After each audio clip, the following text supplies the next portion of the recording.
The beast devours Timmy in one savage gulp, silencing the child's screams as the massive jaws snap shut. Horrified colonists watch helplessly, their expansion project on Zartha grinding to a halt in the face of this monstrous act.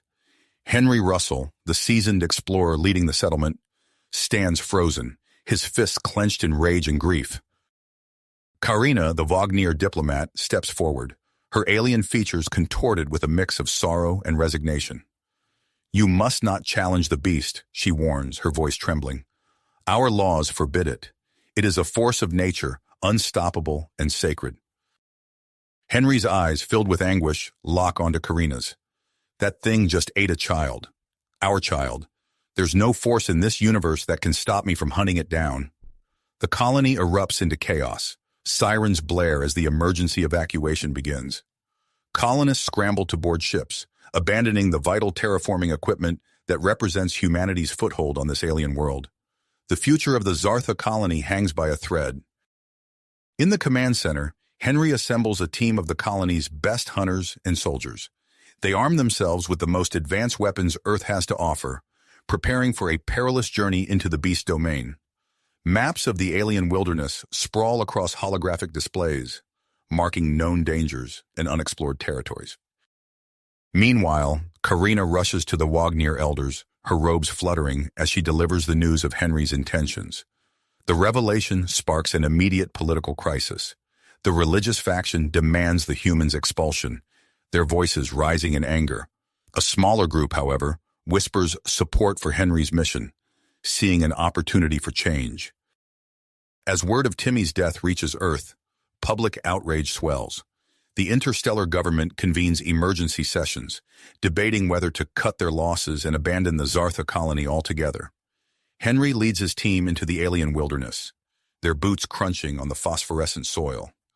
Deadly flora with razor-sharp leaves loom overhead, while unseen predators rustle in the underbrush. They push forward, driven by a thirst for vengeance and the weight of humanity's future on this world. The team stumbles upon ancient ruins, crumbling structures that hint at a long-lost civilization. Strange glyphs cover the walls, depicting a creature that bears an uncanny resemblance to the beast. Henry runs his hand over the symbols, a creeping realization that they may be dealing with something far more complex than a simple predator. Unbeknownst to Henry, Karina follows the hunting party at a distance. She moves silently through the familiar terrain, torn between her duty to uphold Wagner law and her growing respect for the humans' determination. The beast's rampage continues unchecked. Reports flood in of Wagner villages reduced to rubble, further straining the already fragile alliance between the two species. The humans' resolve only strengthens with each new attack. As Henry's team approaches the beast's lair, they're confronted by a massive cave system. The entrance is littered with bones, human and Wagner alike. The sheer scale of the carnage is staggering, hinting at centuries of unchallenged dominance. Inside the cave, they discover signs of advanced technology merged with biological components. The beast is more than just an animal. It's an enigma that defies their understanding of nature and science. Just as they prepare to venture deeper into the lair, Henry's communicator crackles to life. The colony leader's voice is grim. "Earth has issued an ultimatum. Deal with the beast, or they're pulling all support. We're on our own, Henry. The fate of our people on Zartha rests in your hands." The weight of this revelation settles over the team as they steel themselves for the confrontation ahead. They stand at the precipice of either humanity's greatest triumph on Zartha or its final defeat. With weapons ready and hearts pounding, they step into the darkness, ready to challenge the unchallengeable. As Henry's team stepped into the darkness of the beast's lair, their boots crunching on a mix of gravel and bone fragments, a sudden crackle from Henry's communicator pierced the eerie silence. He raised his hand, signaling the team to halt as he activated the device. "Henry, this is Dr. Eliza Chen from the Research Division," a voice whispered urgently through the static. "We've just made a breakthrough with the colony's advanced sensors. You need to hear this before you go any further." Henry's brow furrowed as he listened intently. "Go ahead, Doctor. What have you found?" "The beast, it's not entirely organic," Dr. Chen explained, her voice tinged with a mix of excitement and apprehension. We're detecting an electromagnetic signature unlike anything we've seen in natural life forms. It appears to be a hybrid of biological and artificial components. The team exchanged glances, their expressions a mix of confusion and concern. Henry's mind raced, processing the implications of this new information. That explains the advanced technology we saw merge with biological components, he muttered, more to himself than the others. Raising his voice, he addressed the team. This changes our approach. We need to adapt our strategy. As if on cue, a low rumble echoed through the cave system, causing loose pebbles to skitter across the ground. The beast was on the move. "Dr. Chen, can you send us the data? We need to modify our weapons," Henry requested, his voice tight with urgency. "Transmitting now," she replied. "We're working on incorporating electromagnetic pulse technology into your arsenal. It should be ready for deployment soon." As the team huddled around their devices, absorbing the new information and recalibrating their equipment, a distant explosion rocked the cave. Henry's communicator crackled to life once more, this time with the gruff voice of Colonel Marcus Steele. "Henry, we've got a situation at the colony," Steele reported, the sound of alarms blaring in the background. "A group of Wagner extremists has launched an attack on our perimeter. They're not happy about your little hunting expedition." Henry cursed under his breath. "Can you handle it, Marcus?" "We're holding them off for now, but I've had to divert resources from your mission. You're on your own out there, Henry. Be careful." As the communication cut off, Henry turned to his team, their faces illuminated by the soft glow of bioluminescent fungi clinging to the cave walls. "All right, people. We're working with limited support now. Let's move carefully and—" His words were cut short by a blood-curdling scream echoing through the cavern.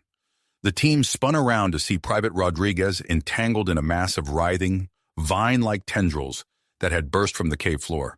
The plants, previously unnoticed in the dim light, were unlike anything they had encountered before.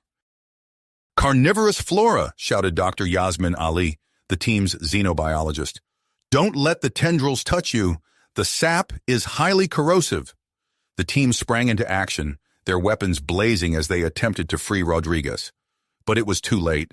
The plant's lightning-fast tendrils had already dragged him into a gaping maw that had opened in the cave floor.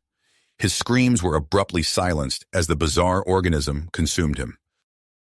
In the chaos, 2 more team members were struck by the plant's corrosive sap, their agonized cries echoing off the cave walls. Henry made the difficult decision to send them back to the colony for medical treatment, further depleting his already strained hunting party. As they pressed deeper into the cave system, the remaining team members moved with heightened caution, their nerves frayed by the unexpected threat. The cavern gradually widened, opening into a vast underground chamber. There, bathed in an eerie, pulsating light, stood an ancient Wagner temple. Henry approached the structure, his hand brushing away centuries of dust from a series of intricate murals. His eyes widened as he took in the primitive yet detailed depictions. "Look at this," he called to the others, his voice filled with a mix of awe and disbelief. "It's the beast, but it's not alone." The murals showed the beast alongside what appeared to be highly advanced Wagner, their tentacle-like appendages manipulating complex machinery. In one scene, the beast seemed to be emerging from a massive technological construct. "This changes everything," Henry murmured, his pupils dilating from the implications. "The beast isn't just some animal. It might be a weapon or a tool created by an ancient Wagner civilization." As the team examined the murals, trying to decipher their meaning, a shadow detached itself from a nearby pillar. Henry spun around, weapon raised, only to find himself face to face with Karina, the Wagner diplomat.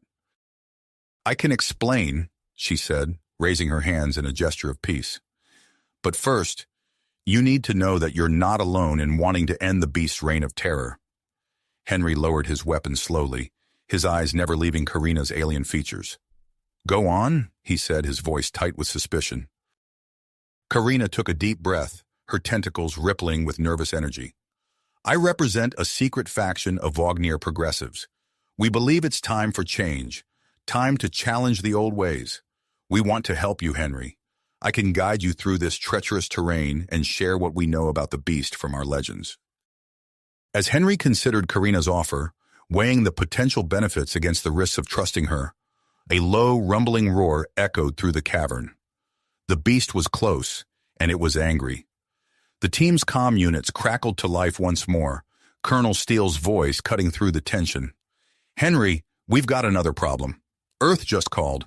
The UN Interstellar Council is in an uproar over this situation. They're debating whether to intervene directly or pull all support. Whatever you're going to do, you need to do it fast. The fate of the colony hangs in the balance." Henry looked at his team, then back at Karina.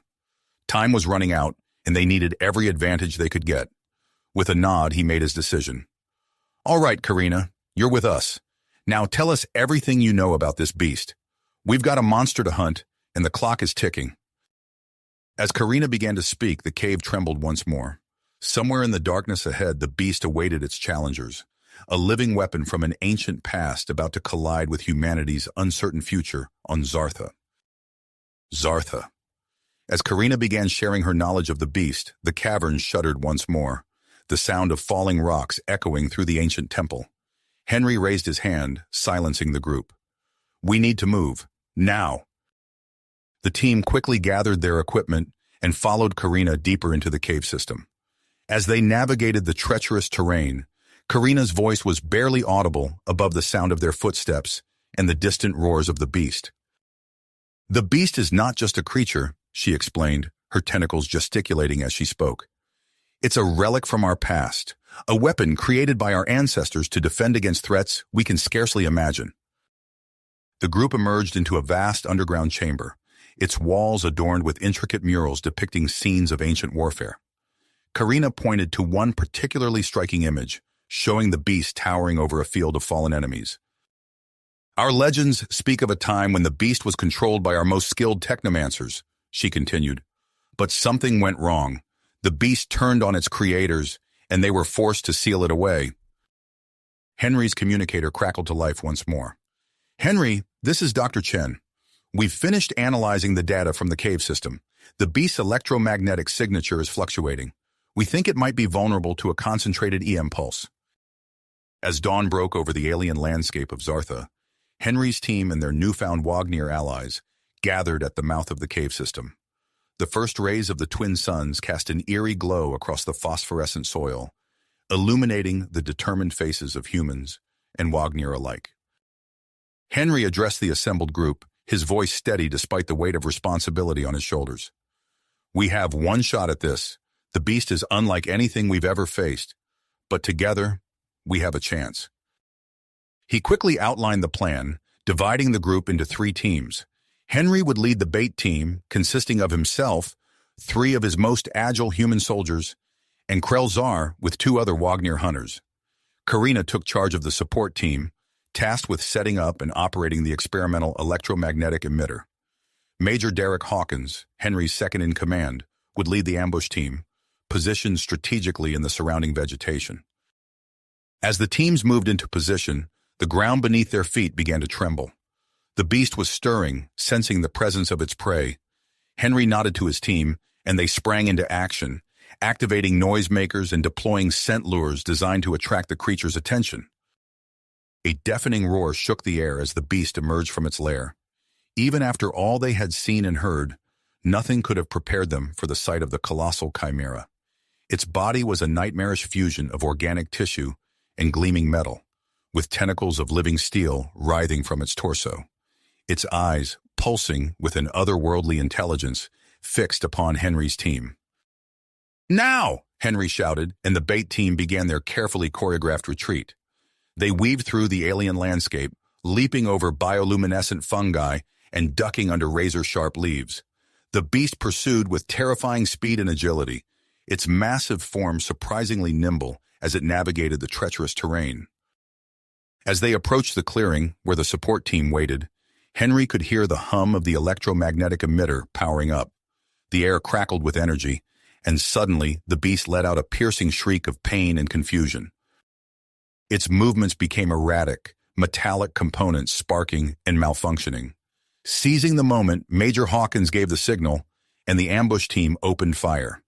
A hail of projectiles and energy blasts peppered the beast's hide, eliciting more roars of pain and fury. For a moment, it seemed as though their plan might succeed, but the beast was far more adaptable than they had anticipated. Its organic components began to compensate for the failing mechanical parts, and its eyes narrowed with a chilling intelligence. With horrifying precision, the beast began targeting the emitter's power sources.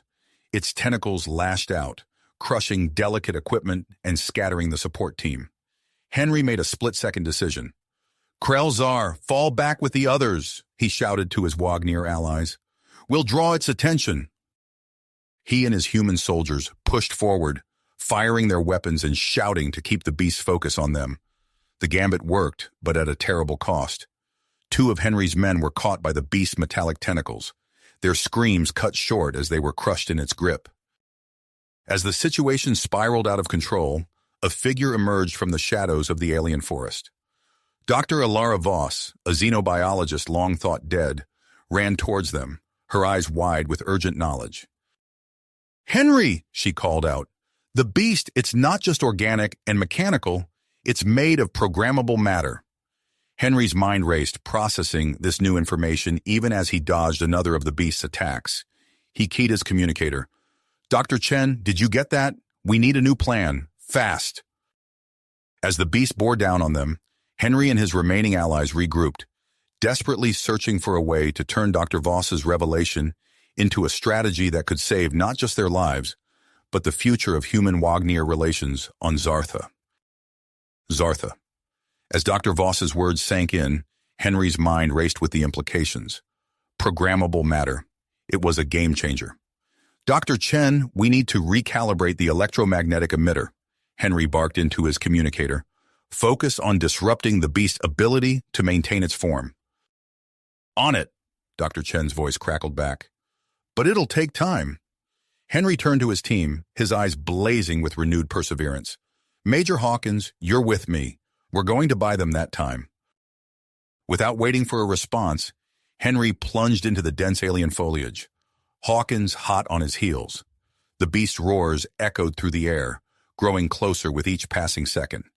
They weaved through the bioluminescent flora, using the natural cover to their advantage. Henry's enhanced senses, honed by years of hunting, picked up the beast's movements.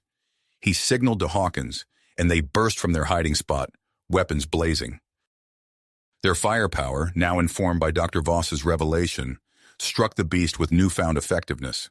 Where before their shots had merely glanced off, now they pierced its hybrid armor, eliciting howls of pain and rage. The beast retaliated, its tentacles lashing out with terrifying speed. Henry and Hawkins ducked and rolled, narrowly avoiding the lethal strikes. They continued their guerrilla tactics, striking from different angles, keeping the monster off balance and focused on them. Meanwhile, Karina and Krelzar led a small team towards a nearby Wagner ruin. The ancient structure loomed before them, its weathered surface pulsing with faint dormant energy. "There," Dr. Voss pointed, her voice breathless with excitement. "That entrance. It might lead to a control room or data repository." They entered the ruin, their footsteps echoing in the cavernous space.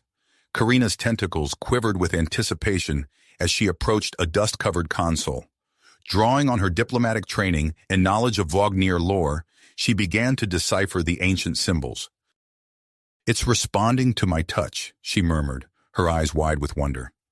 Suddenly, a holographic interface flickered to life, bathing the chamber in an eerie blue glow. "By the old gods," Krelzar gasped.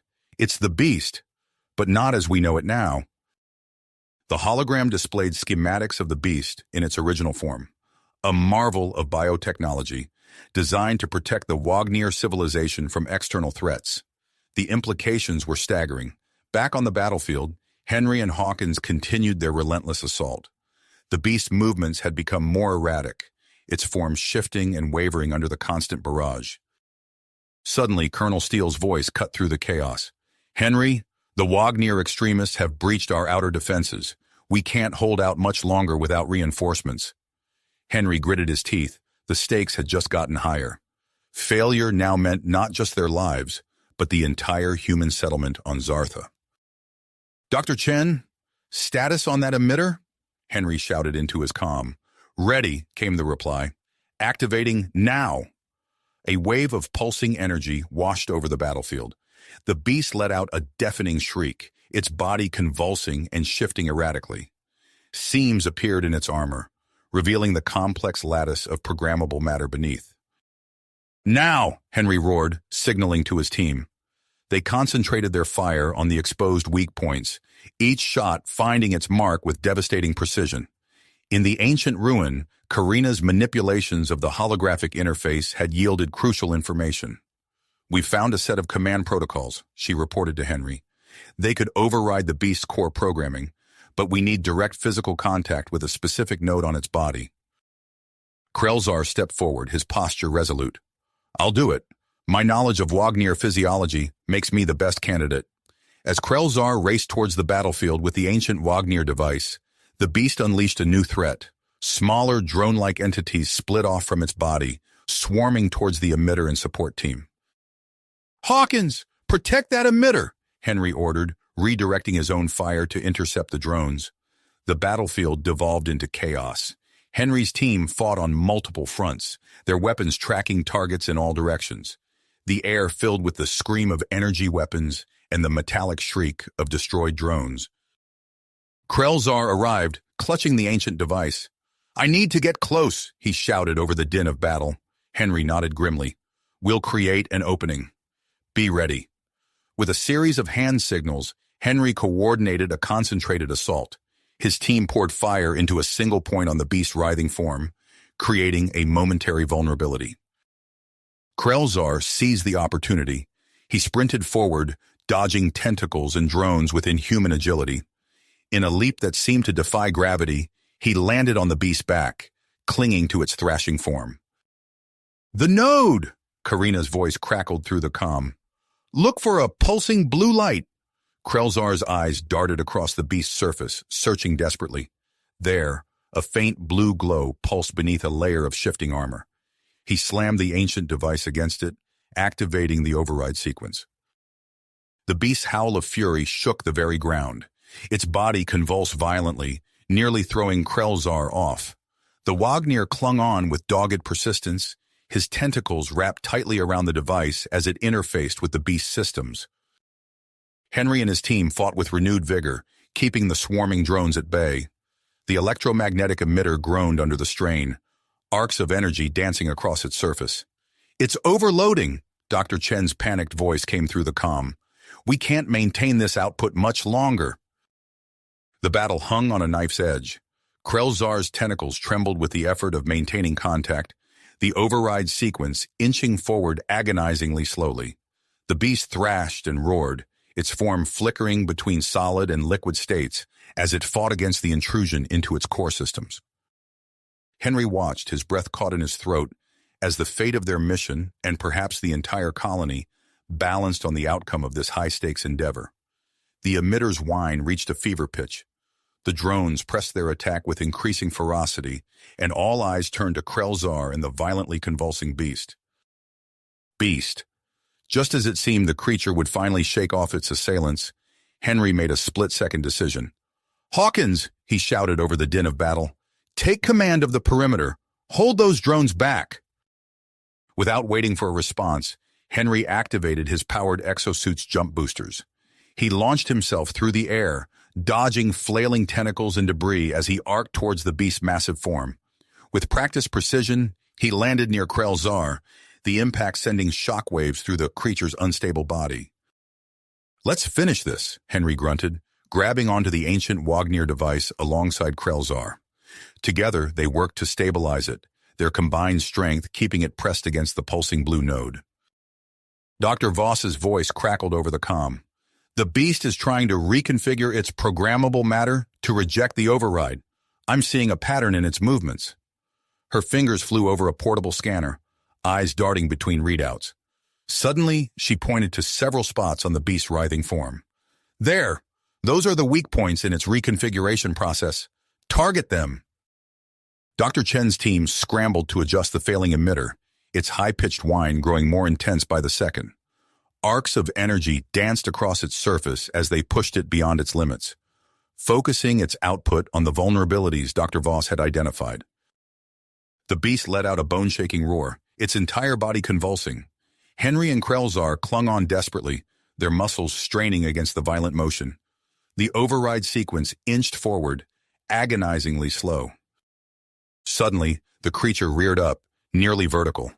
Henry felt his grip slipping, the world tilting crazily around him. He looked down, seeing the ground far below, littered with the metallic husks of destroyed drones and the flashes of weapons fire, as Hawkins's team held the line. Just as Henry's fingers began to lose their hold, a familiar voice cut through the chaos. "Henry! Krelzar! Brace yourselves!" Karina burst from the ancient ruins, carrying another Wagner artifact. Without breaking stride, she activated the device. A low-frequency pulse emanated from it, invisible but palpable. The beast's roar changed pitch, becoming almost musical as the pulse resonated with its core systems. The creature's violent motions slowed, its form fluctuating less erratically. Henry felt the change immediately, his footing becoming more secure. He locked eyes with Krelzar, nodding once. Together they pressed the override device against the control node with renewed vigor. For a moment, nothing seemed to happen. Then, with a sound like a thunderclap, the beast went rigid. Its tentacles froze in mid-motion, the shifting of its programmable matter slowing to a crawl. A final, mournful cry escaped it as the override sequence completed. Silence fell over the battlefield. The swarm of drones dropped from the air, inert without the beast's commands. Henry and Krelzar, chests heaving with exertion, slid down the now docile creature's flank. As they reached the ground, the true scale of their victory became apparent. The beast, once an unstoppable force of destruction, now stood motionless, awaiting orders. Henry's mind raced with possibilities, already formulating plans to use this powerful asset in defense of both human and Wagner settlements. His strategic thoughts were interrupted by the approach of a figure emerging from the shadows of the alien forest.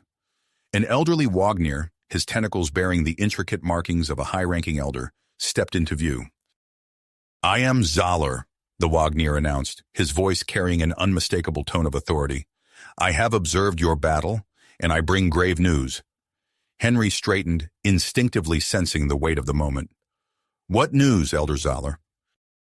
The Wagner's eyes, filled with ancient wisdom and fresh concern, swept over the assembled group. "The beast you have tamed was no mere weapon of our ancestors. It was a guardian, created as a last resort against a threat from beyond our world." Dr. Voss stepped forward, her face pale. "A cosmic threat?" Zalor nodded solemnly. "One that our sensors have detected approaching the Zartha system.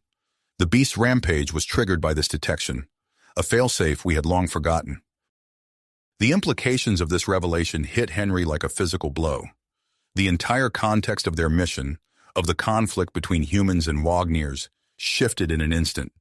He opened his mouth to speak but was cut off by the crackle of his communicator. "Colonel Steele, to Captain Hawthorne," came the urgent voice. "The Wagner extremists are in full retreat.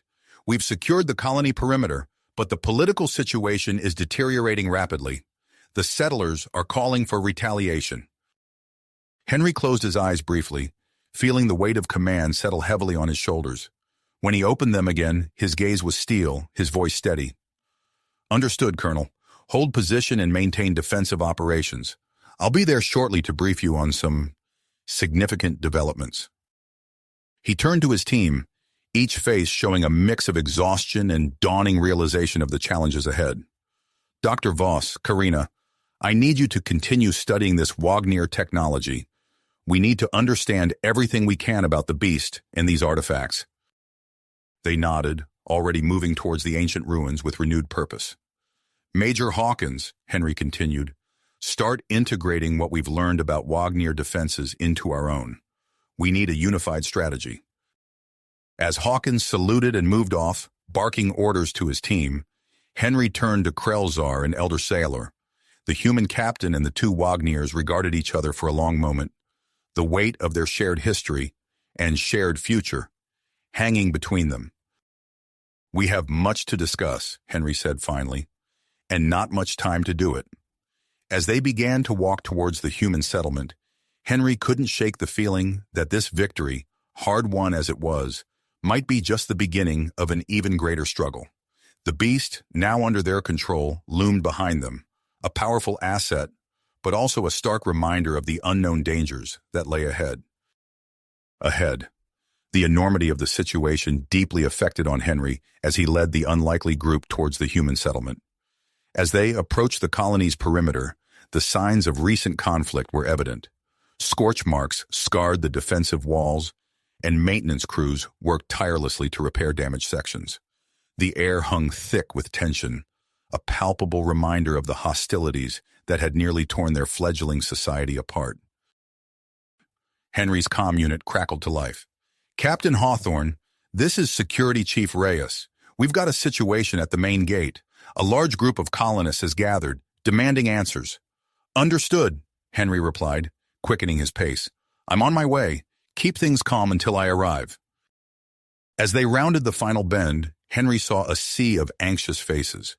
Human colonists pressed against the security cordon, their expressions a mix of fear, anger, and confusion. The appearance of Krelzar and Elder Zalor at Henry's side sent a ripple of murmurs through the crowd. "Everyone, please!" Henry's voice cut through the noise. "I know you're all looking for answers. I promise you'll get them. But right now, I need you to return to your homes and remain calm. We're working to ensure everyone's safety." A voice from the crowd shouted, "What about the Wagner attacks? Are we just supposed to forget about that?" Henry held up his hands, his voice steady and authoritative. "The immediate threat has been neutralized, but we've uncovered information that changes everything. I'll be addressing the entire colony in 2 hours. Until then, I need your cooperation." The crowd's energy shifted, curiosity tempering their anger. Slowly they began to disperse, though Henry could hear the buzz of speculation growing as they left. Inside the colony's command center, Henry found Colonel Steele poring over tactical displays. The colonel's face was grim as he looked up from the holographic projections. "Captain?" Steele nodded, his eyes darting to the Wagners. "I assume these are our guests?" "Yes," Henry replied, making quick introductions. "And we have a lot to discuss. The situation is far more complex than we realized."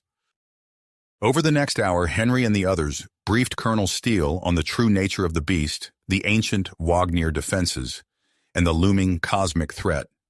The colonel's expression grew increasingly grave as the full picture emerged.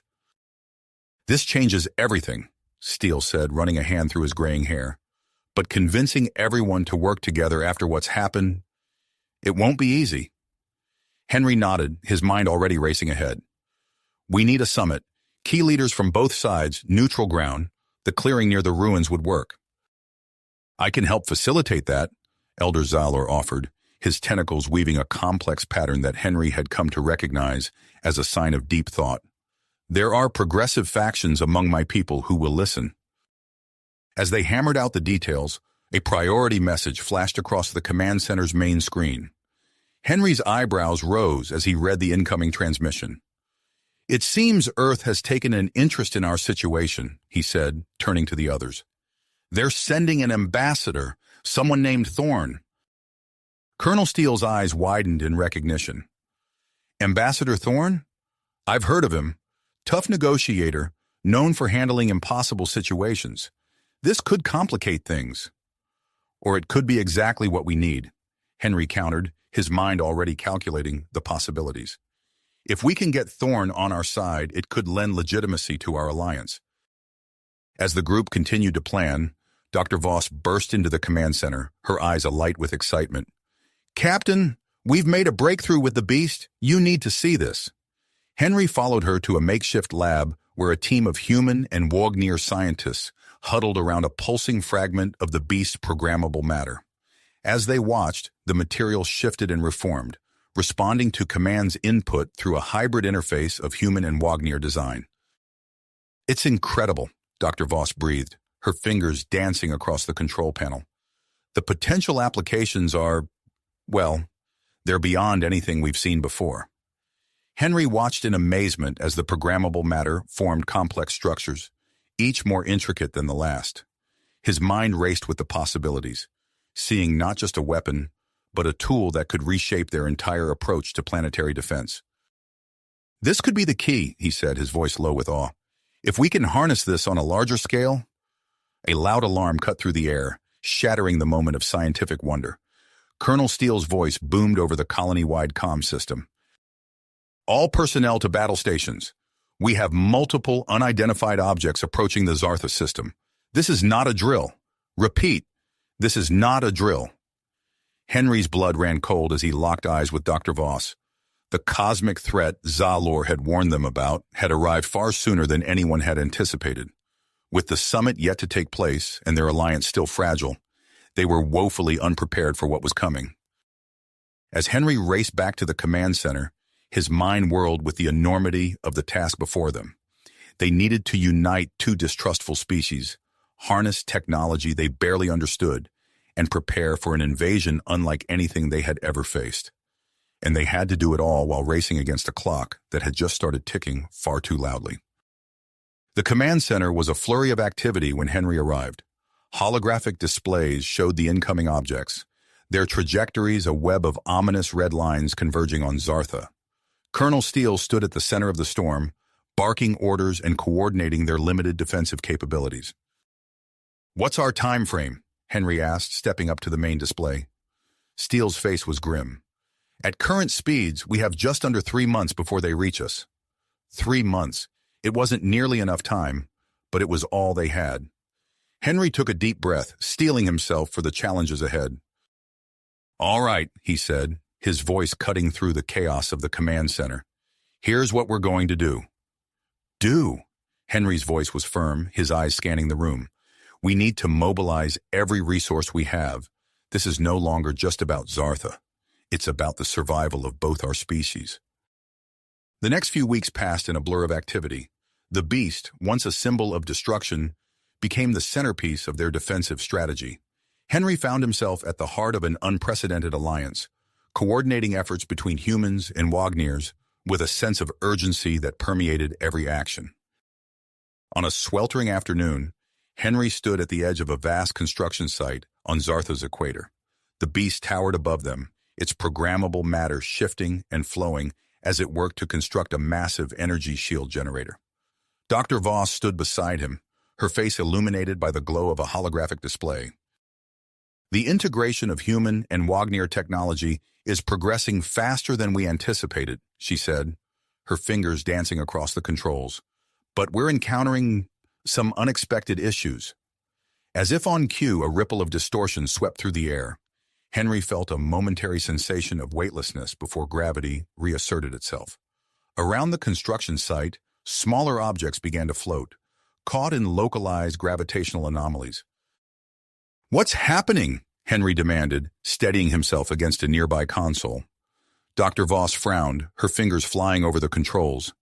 "It seems the beast's programmable matter is reacting with Zartha's magnetic field. These gravitational disturbances are the result." Krelzar approached, his tentacles waving in agitation. "This poses a significant risk to our efforts in the nearby settlements. We must find a solution quickly." Henry nodded, his mind already racing through possibilities. "Dr. Voss, I need your team to develop a way to counteract these anomalies. We can't afford any delays." As the scientists huddled together, discussing theories and potential solutions, Henry's comm unit chimed. Ambassador Thorne's face appeared on the small screen, his expression grave. "Captain Hawthorne, we need to talk. I've just received a coded transmission from Earth. The situation is more dire than we thought." Henry listened intently as Thorne relayed the message. The objects approaching Zartha were not isolated. Similar threats had been detected heading towards other human colonies and Earth itself. The implications were staggering. "This changes everything," Henry said, his voice low. "Our success here could mean the difference between survival and extinction for both our species." As Henry absorbed this new information, a commotion near the colony's main gate caught his attention. A group of human settlers had gathered, their voices raised in anger. At their head stood a man who bore a striking resemblance to Major Hawkins. "That's Jake Hawkins, the Major's brother," Colonel Steele said, appearing at Henry's side. "Ex-military, and he's been stirring up trouble. Thinks we should be evacuating instead of trying to defend Zartha." Henry watched as Jake rallied the crowd, his words stoking their fears and doubts. The fragile unity they had built was threatening to fracture at a critical moment. "We need to address this," Henry said, his teeth clenched. "Arrange a meeting with Jake and his supporters. We can't afford division right now." As the day wore on, challenges continued to mount. Dr. Voss and her team worked tirelessly to develop stabilizing pylons to counteract the gravitational anomalies. Krelzar unearthed ancient Wagner records hinting at a forgotten conflict tied to the beast's origins. And through it all, the countdown to the arrival of the cosmic threat ticked relentlessly onward. Late that night, as Henry pored over reports in the command center, a thunderous explosion rocked the colony. Alarms blared as he raced outside, his heart pounding. The sight that greeted him sent a chill down his spine. The beast, its eyes glowing with an eerie light, was rampaging through the construction site. Massive tentacles of programmable matter lashed out, destroying everything in their path. For a heart-stopping moment, Henry feared all their work had been for nothing. "What happened?" he shouted over the chaos. Dr. Voss appeared beside him, her face pale in the harsh emergency lighting. "A power surge during a control system test. It triggered a temporary reactivation of the beast's original programming." As they watched, the fail-safes finally kicked in, and the beast shuddered to a halt. The silence that followed was deafening. In the aftermath of the incident, Henry found himself facing a crisis on multiple fronts. The Wagner elders, led by Zalor, demanded the beast be deactivated permanently. Ambassador Thorne, under pressure from Earth, pushed to continue despite the risks, and Jake Hawkins' Earth First movement gained momentum, threatening to tear the colony apart. As dawn broke over Zartha, Henry stood before a gathering of human and Wagner leaders. The weight of countless lives rested on his next words. "I know we've suffered setbacks," he began, his voice steady, "but we can't give up. I have a plan that might solve our control issues with the beast." All eyes were on him as he outlined his proposal.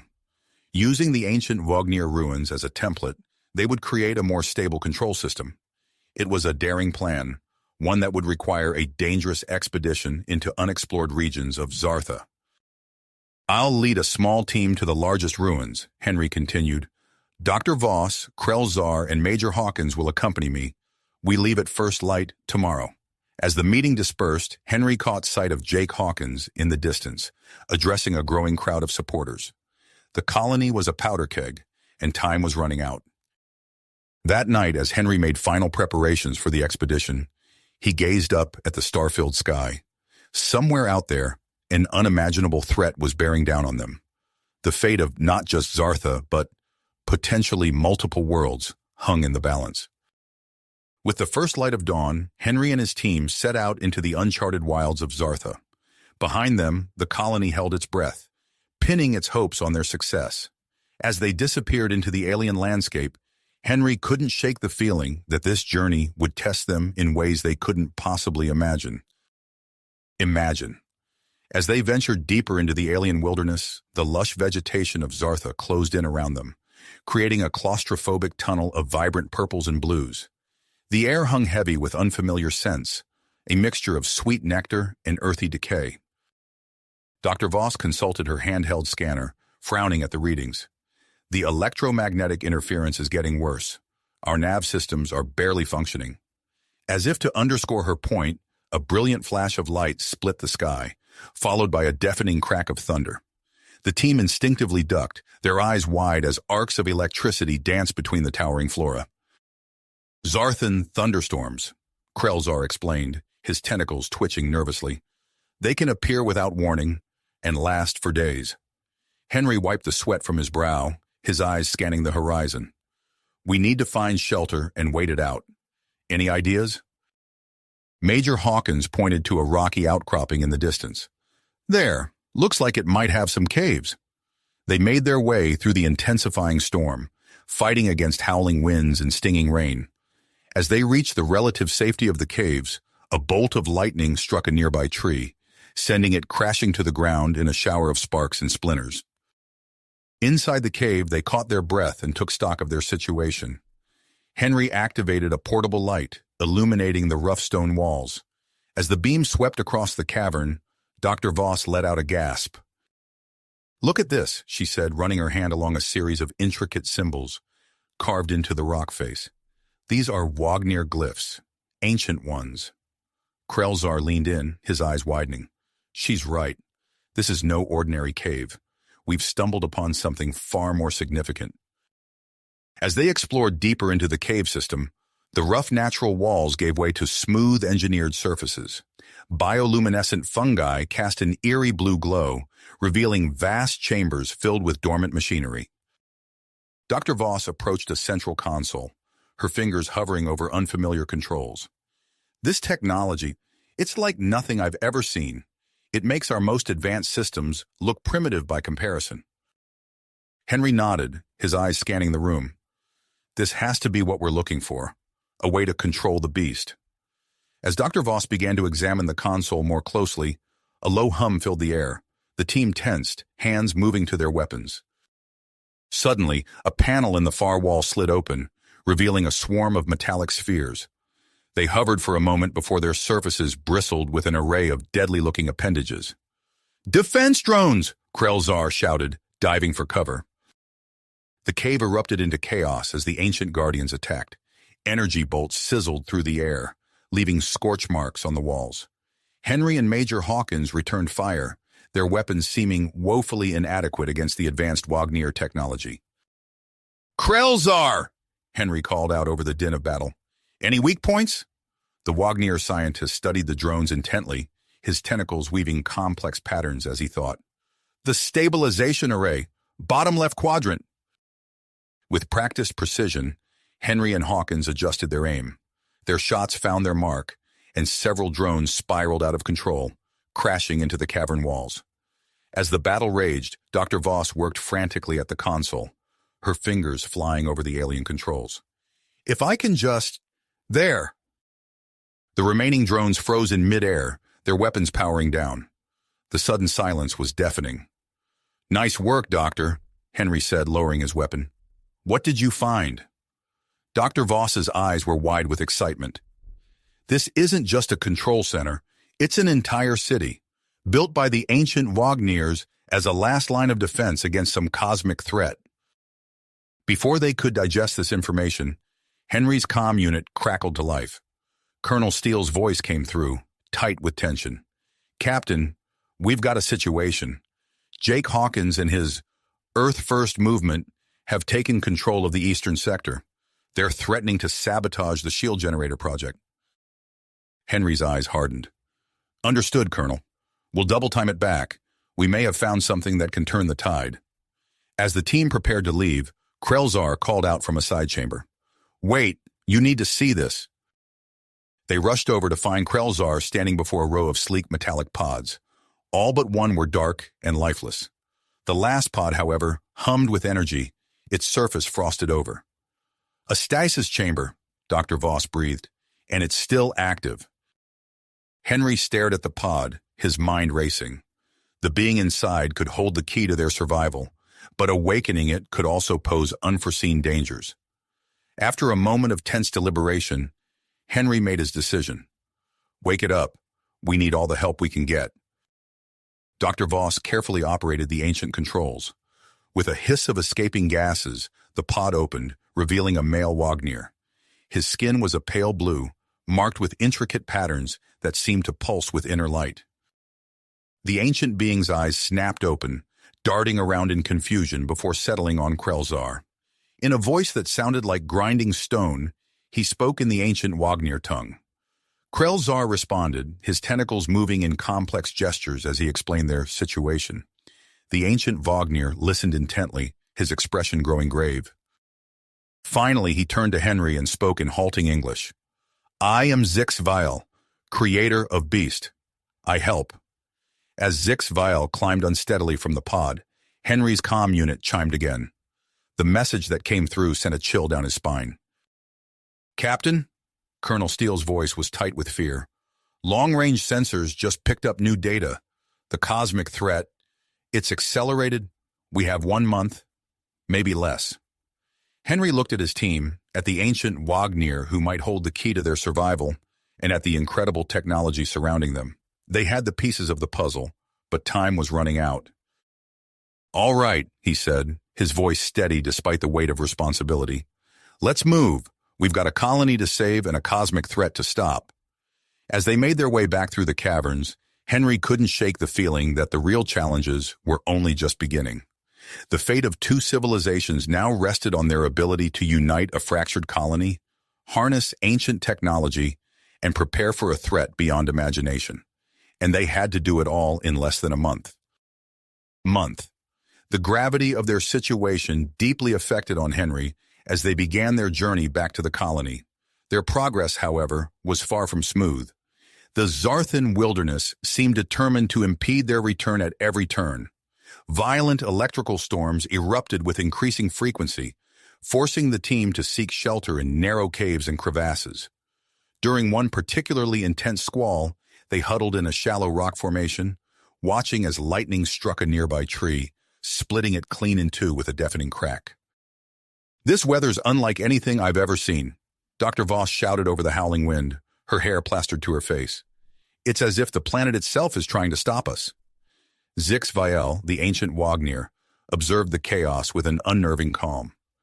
"Zartha has always been temperamental," he said, his voice barely audible above the storm. "But this is something else." As the days wore on, Henry's anxiety grew.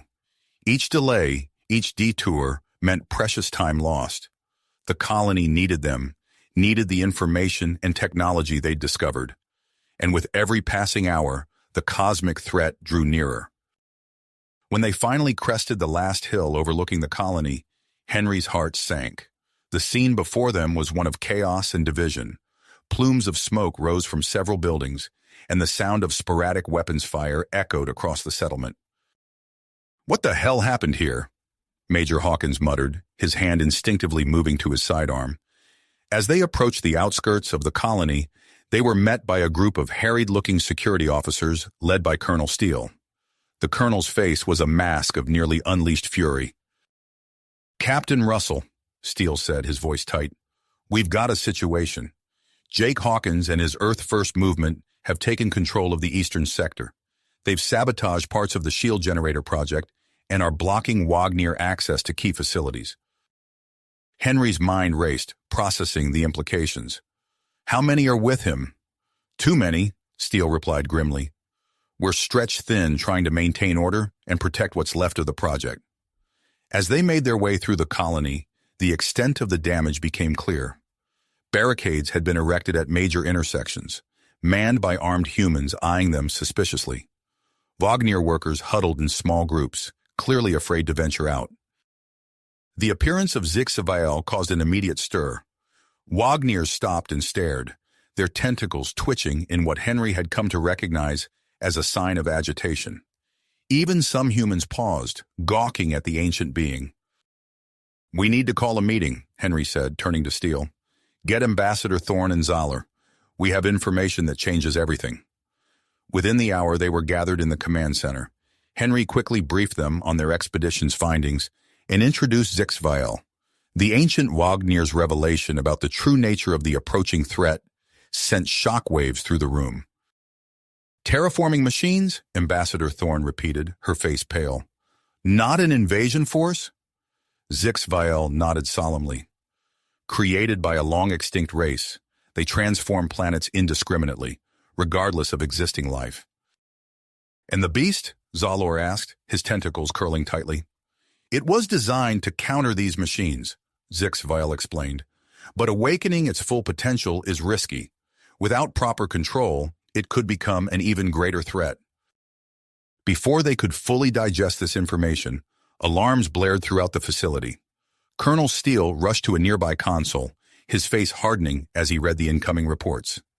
"Jake Hawkins has launched a full-scale assault on the main shield generator facility," he announced grimly.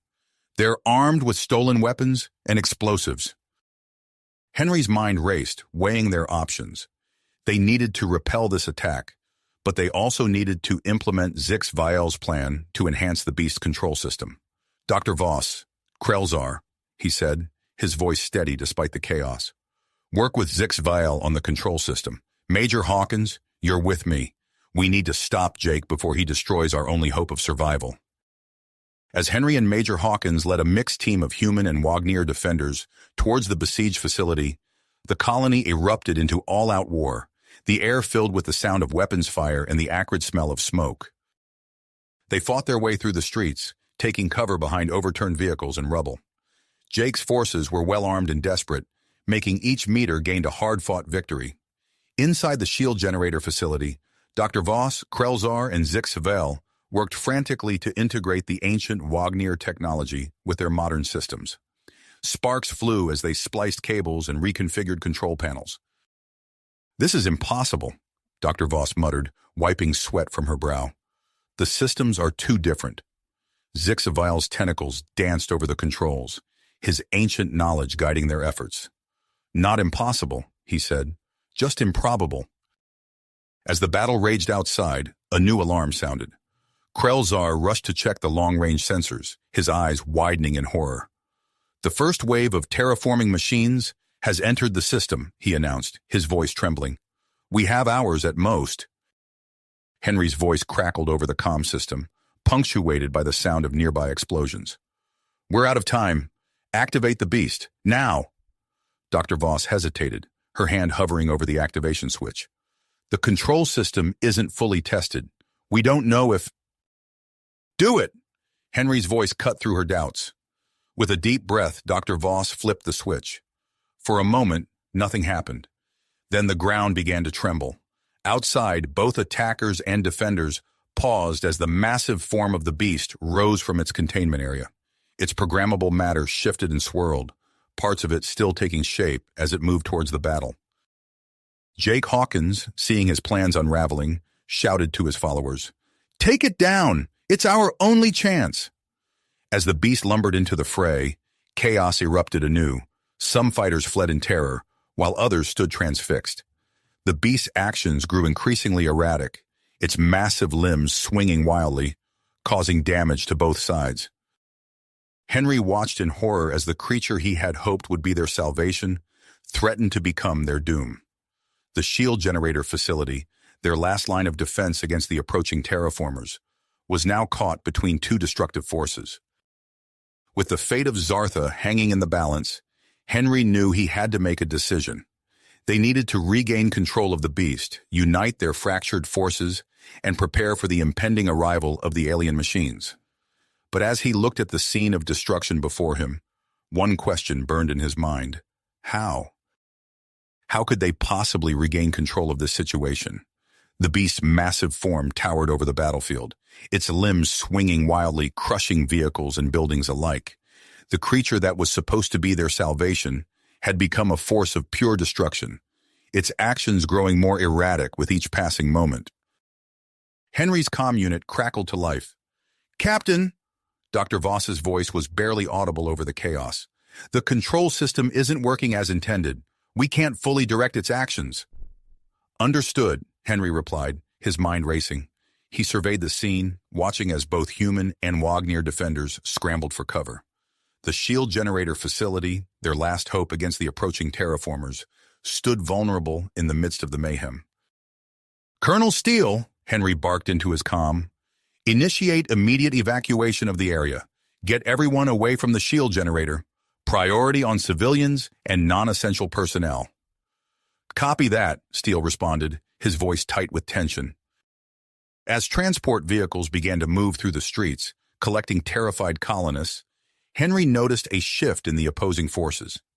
Jake Hawkins and his Earth-First followers were falling back, their faces etched with fear as they watched the beast's rampage. "They're retreating," Major Hawkins reported, crouched beside Henry behind a fallen pillar. "Smart move," Henry muttered. He watched as some of Jake's supporters threw down their weapons, hands raised in surrender as Steele's forces approached. A thunderous crash drew Henry's attention back to the beast.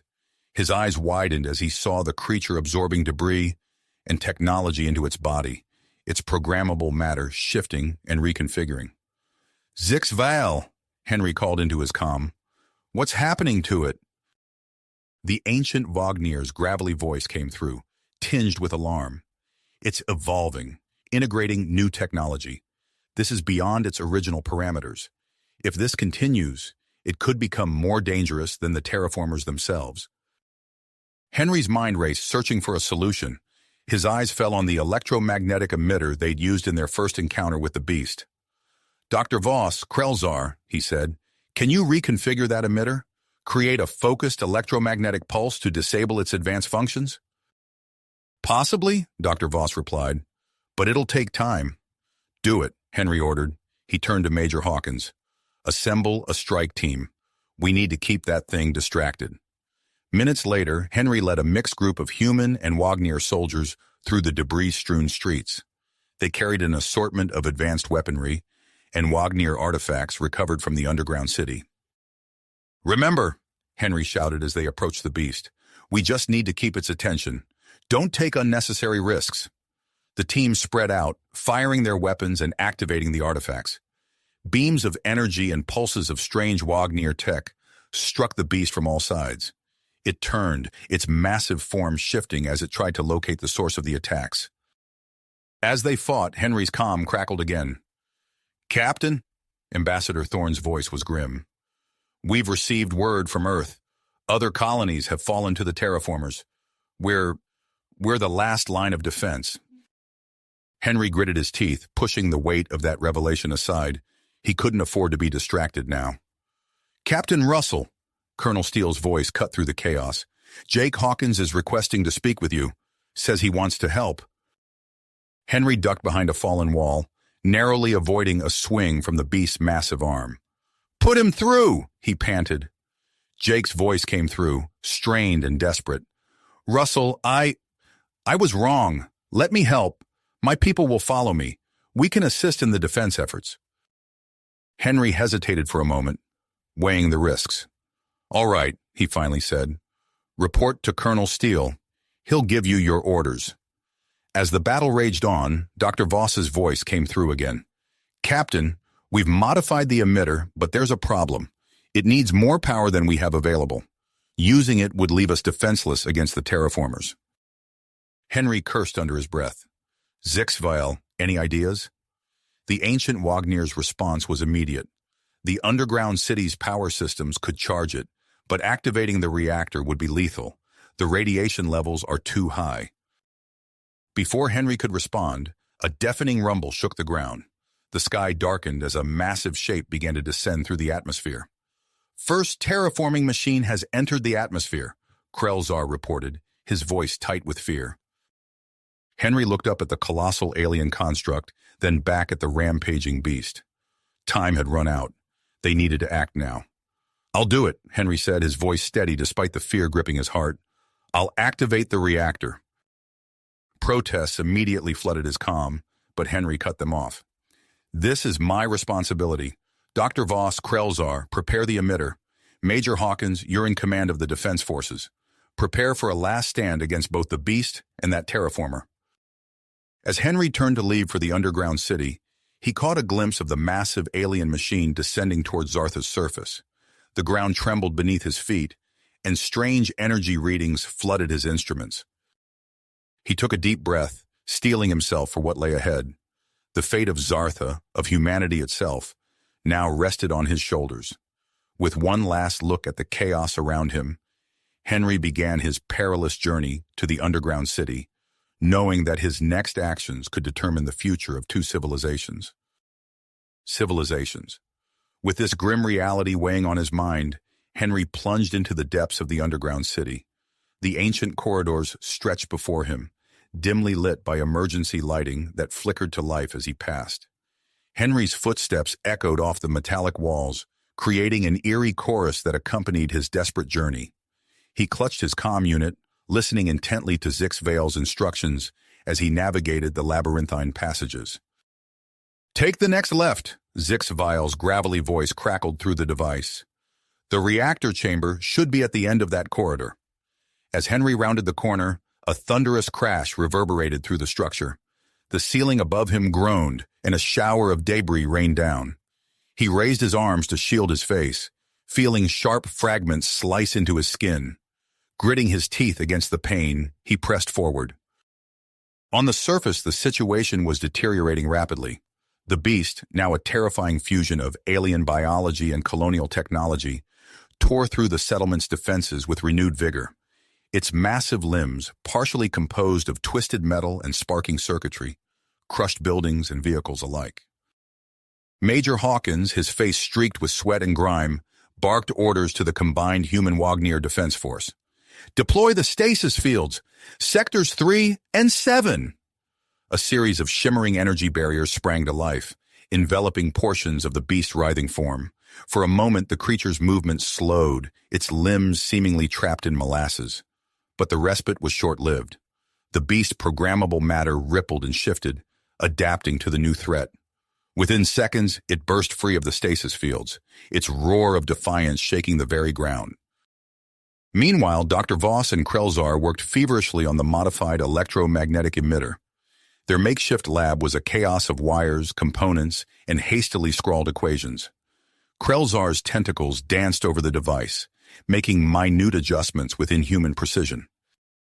"We're running out of time," Dr. Voss muttered, her eyes fixed on a display showing the approaching terraforming machine.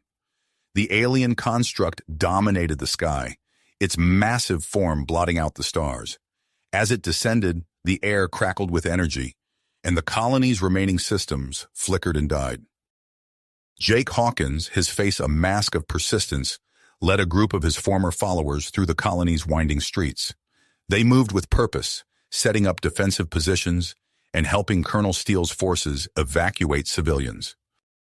"This way," Jake shouted, gesturing towards a newly uncovered tunnel entrance. "The experimental diggers have opened up a path to the emergency bunkers."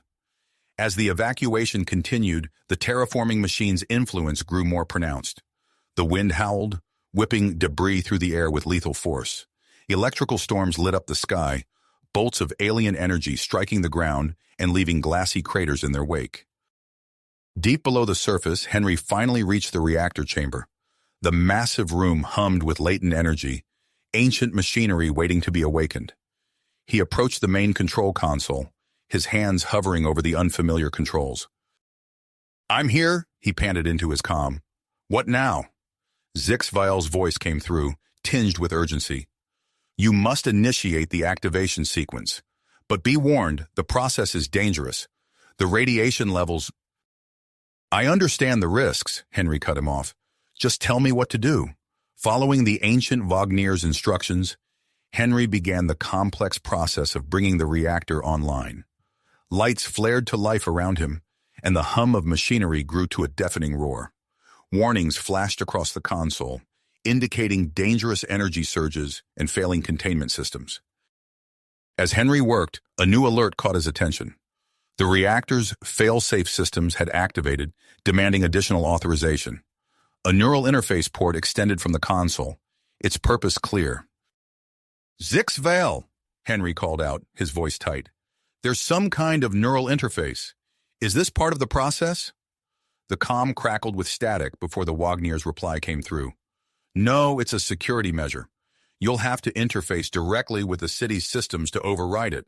But Henry, the risk to your mind—" "We don't have a choice," Henry said grimly.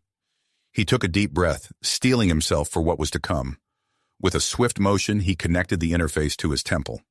Pain exploded behind his eyes as his consciousness was flooded with alien data. Fragments of ancient memories and knowledge threatened to overwhelm him. Henry gritted his teeth, fighting to maintain his sense of self amidst the torrent of information.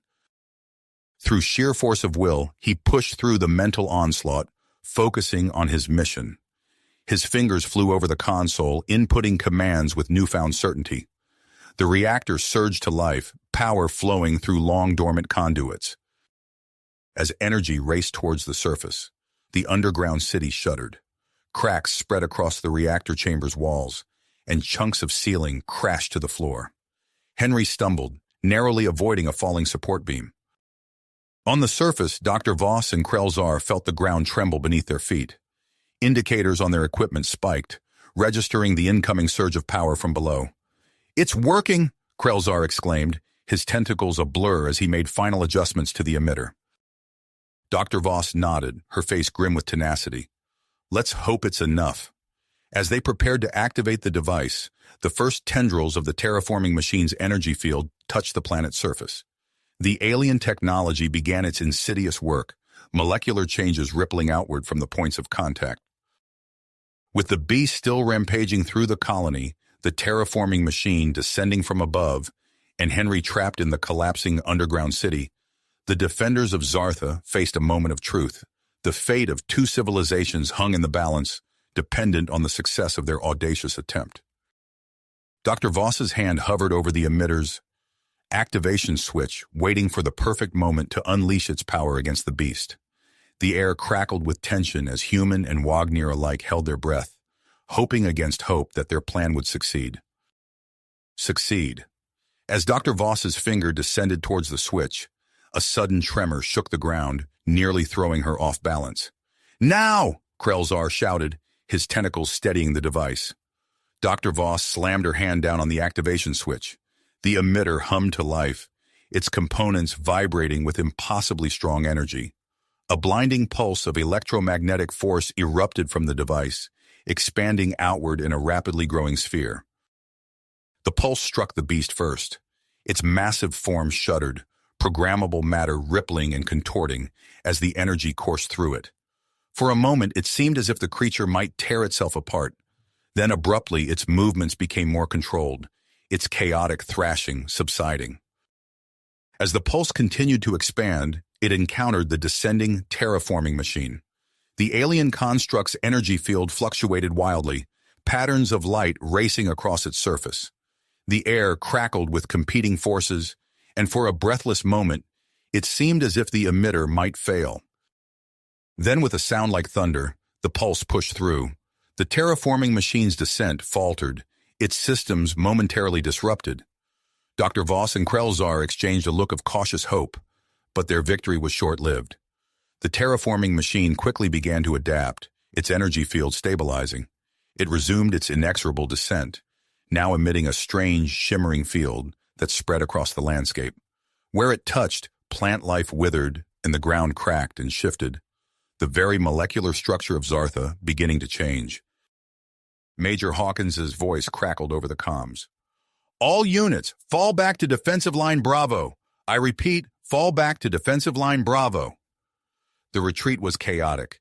Human and Wagner soldiers fought a running battle against the beast's remaining tendrils, even as they helped stragglers escape the advancing terraforming field.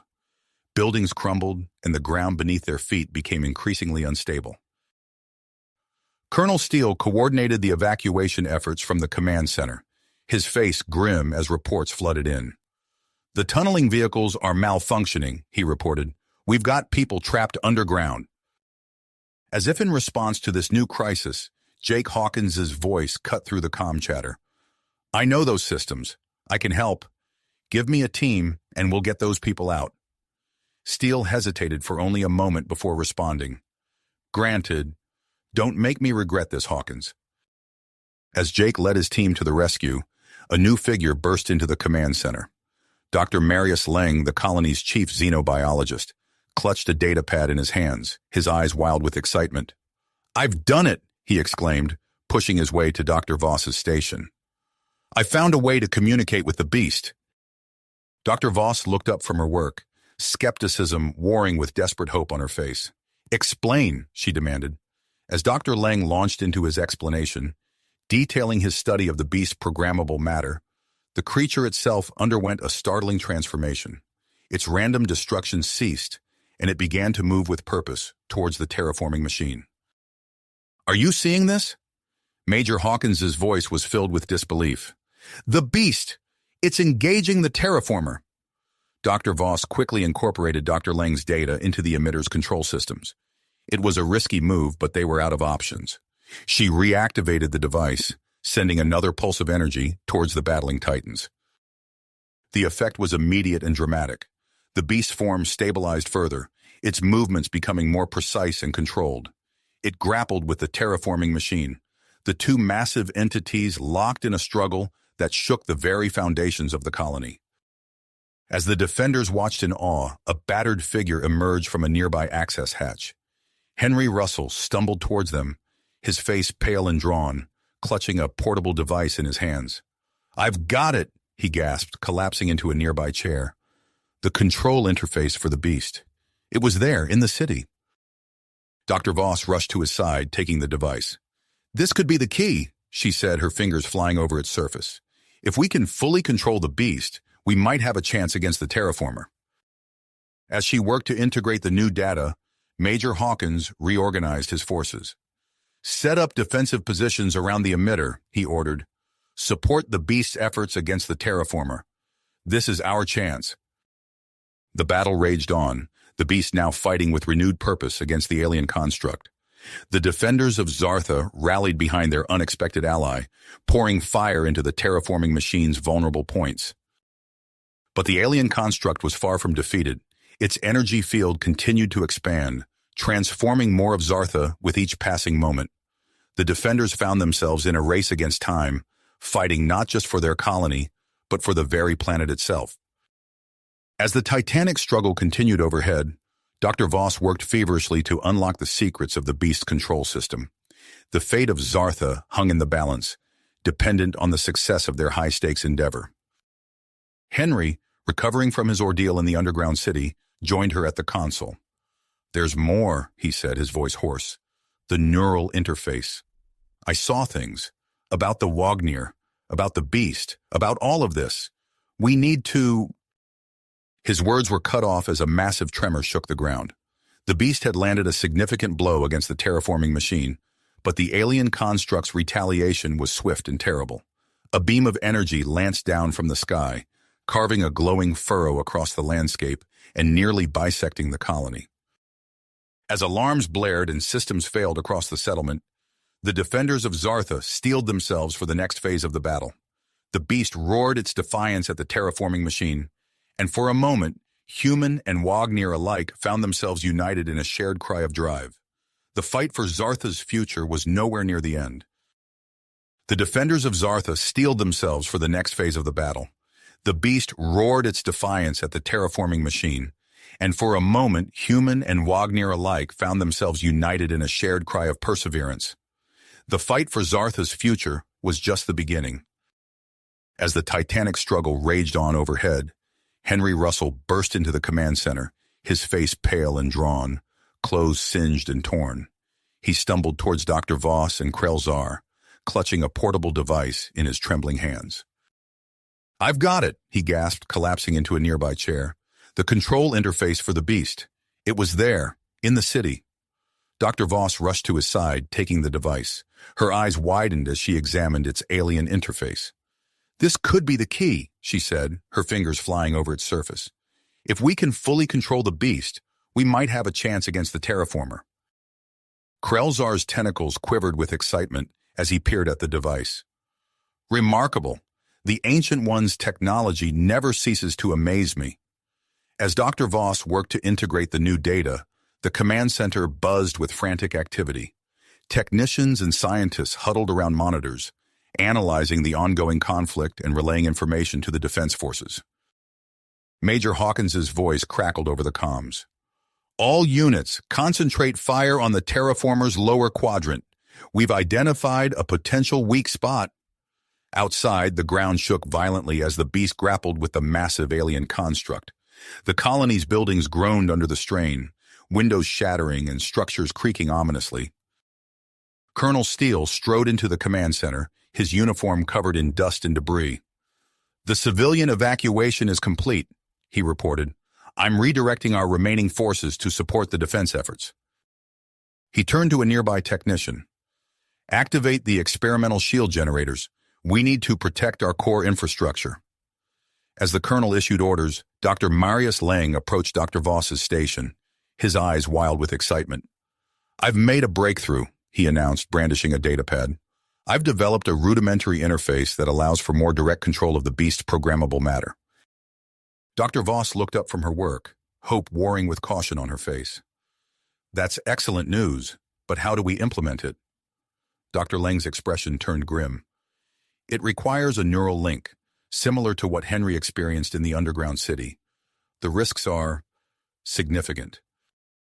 A heavy silence fell over the group as they considered the implications. Henry, still recovering in his chair, spoke up. "I'll do it," he said, his voice hoarse but determined. I've already been exposed to the Wagner tech. I'm the best candidate. Dr. Voss shook her head. Henry, you've already been through so much. We can't ask you to... You're not asking, Henry interrupted, pushing himself to his feet. I'm volunteering. We're out of time and out of options. As if to emphasize his point, a massive tremor shook the command center. Outside, the beast roared in pain as the terraforming machine wrapped tendrils of energy around its limbs. Colonel Steele nodded grimly. Do it, he ordered, but be ready to pull him out at the first sign of trouble. A flurry of activity erupted as the team prepared for the neural link. Medical staff attached sensors to Henry's head and body, while Dr. Leng made final adjustments to the interface. Ready? Dr. Leng asked, his finger hovering over the activation switch. Henry took a deep breath and nodded. Do it. The moment the connection was established, Henry's body went rigid. His eyes rolled back, and his mouth opened in a silent scream. On the monitors, his brain activity spiked dangerously. Henry! Dr. Voss cried, moving to disconnect him. Wait, Colonel Steele commanded, his eyes fixed on the external monitors. Look! Outside, the beast's movements had suddenly become more focused and precise. It broke free from the terraforming machine's energy tendrils and launched a counterattack, its body morphing to create specialized weapons and defenses. Through the haze of alien sensations flooding his mind, Henry saw the battle with newfound clarity. The terraforming machine wasn't just a physical construct, it was a complex network of energy fields and matter manipulation systems. With this understanding, he guided the beast's actions, targeting weak points and exploiting vulnerabilities. The tide of the battle began to turn. The beast, now directed by Henry's strategic input, pressed its advantage. It created specialized appendages to counteract the terraformers' defenses, each strike more devastating than the last. In the command center, Henry's body convulsed in the interface chair. Alarms blared as his vital signs fluctuated wildly. We need to disconnect him, Dr. Voss insisted, her face pale with concern. Not yet, Colonel Steele said, his voice tight. We're so close. As the beast launched a coordinated assault on the terraforming machine's core systems, the alien construct showed its first signs of faltering. Its energy field flickered, and its movements became erratic. Suddenly, the terraforming machine released a massive burst of energy. Every electronic system in the area, including the neural interface, went dark. Henry slumped in the chair unconscious as medical alarms shrieked to life. In the chaos that followed, Dr. Voss and Krelzar scrambled to re-establish control over the beast using their previous methods. Outside, the massive entities continued their titanic struggle, the outcome once again uncertain. As the medical team worked frantically to stabilize Henry, Colonel Steele turned to Dr. Voss, his face grim. Doctor, we need options. Now! Doctor, we need options. Colonel Steele's words hung in the air as the command center erupted into chaos. The beast's movements suddenly became erratic, its once coordinated attacks now unfocused and wild. Dr. Voss and Krelzar's fingers flew across their consoles, desperately trying to re-establish control using their previous methods. But the beast's programmable matter seemed to resist their commands, its form shifting unpredictably. It's not responding, Dr. Voss shouted, frustration evident in her voice. Without Henry's guidance, we're losing our edge. Outside, the terraforming machine began to reassert its dominance. Its defensive reconfiguration proved devastatingly effective against the beast's now uncoordinated assaults. Energy tendrils lashed out, each strike pushing the beast further back. Dr. Marius Leng pushed his way to the front, his eyes gleaming with a mix of fear and excitement. I have a proposal, he said, his voice barely audible above the alarms. It's risky, but it might be our only chance. Colonel Steele turned to him, his expression grim. We're all ears, Doctor. Ling took a deep breath. We used the data Henry recovered from the underground city to create a temporary autonomous control system for the beast. We combined the ancient Wagner algorithms with our AI technology, allowing the beast to operate independently against the terraforming machine. Dr. Voss and Krelzar exchanged glances. It was a desperate move, but they were rapidly running out of options. Do it, Dr. Voss nodded, her voice firm. We'll assist in any way we can. As the scientists threw themselves into developing the autonomous control system, Major Hawkins's voice crackled over the comms. All artillery units intensify barrage on the terraforming machine. Prepare to deploy EMP weapons on my mark. The colony's experimental EMP weapons unleash their payload, momentarily disrupting the alien construct's energy fields. The beast seized the opportunity, landing several powerful blows. But the effect was short-lived as the terraforming machine quickly adapted, its defenses reconfiguring to compensate for the new threat. Colonel Steele surveyed the increasingly dire situation, his eyes sharp. He turned to his second-in-command. Activate the antimatter reactor. The officer's eyes widened. Sir, the risks. I'm aware of the risks, Lieutenant, but we're out of options. Do it. The antimatter reactor hummed to life, its unstable energy flooding into the colony's defensive systems. The shields protecting the core infrastructure surged to unprecedented levels, but alarms blared, warning of potential containment breaches. In the medical bay, Dr. Sarah Chen leaned over Henry Russell's unconscious form, her brow furrowed in concentration. Prepare the nanobots, she ordered her team. We're going to attempt neural pathway repair. As the medical team worked feverishly to save Henry, Jake Hawkins led a group through the colony's underground tunnels. Watch your step, he warned as they navigated the unstable terrain. We need to reroute power from these non-essential systems to boost our defenses. Back in the command center, Dr. Leng's team completed the integration of the autonomous control system. Initiating activation sequence. Now, Leng announced, his finger hovering over the final command. For a heart-stopping moment, nothing happened. Then the beast form began to shift and morph with renewed purpose. Its movements became fluid and coordinated, its attacks against the terraforming machine precise and devastatingly effective. The tide of the battle turned once more. The beast, now guided by the hybrid Wagner AI system, launched a series of calculated strikes against the alien construct. It targeted weak points with uncanny accuracy, its programmable matter forming specialized weapons, optimized for each phase of the assault. But the terraforming machine was far from defeated. It emitted strange energy pulses that interfered with the beast's form, causing momentary disruptions. Smaller drone-like units swarmed from the machine, surrounding the beast in a deadly cloud. The strain on the colony's infrastructure reached critical levels. The antimatter reactor's containment field fluctuated dangerously, forcing Colonel Steele to divert precious resources to maintain its stability. In the medical bay, Dr. Chen's experimental procedure on Henry reached a crucial stage. Nanobots swarmed through his neural pathways, guided by precise electromagnetic pulses. His brain activity began to stabilize, but his fate remained uncertain. As the battle raged on, Major Hawkins's voice cut through the comm chatter. Sir, long-range sensors are picking up multiple smaller objects entering the atmosphere. They appear to be additional terraforming units. Colonel Steele's face paled. If those units reach the surface, they could begin transforming the planet even if we defeat the main construct, Hawkins finished grimly. The defenders of Zartha now faced an even greater challenge. With resources stretched to the breaking point, they had to find a way to defeat the main terraforming machine, repel the incoming smaller units, and do it all before the colony's strained defenses gave out. As the beast grappled with the swarm of drone units, its form constantly shifting to counter their attacks, Dr. Voss turned to Colonel Steele. Sir, we need to prioritize our targets.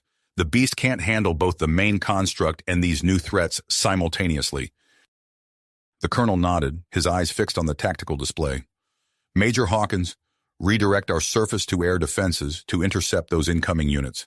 We'll buy the beast the time it needs to finish off the main terraformer. As the colony's remaining missiles streaked into the sky, the fate of Zartha hung in the balance.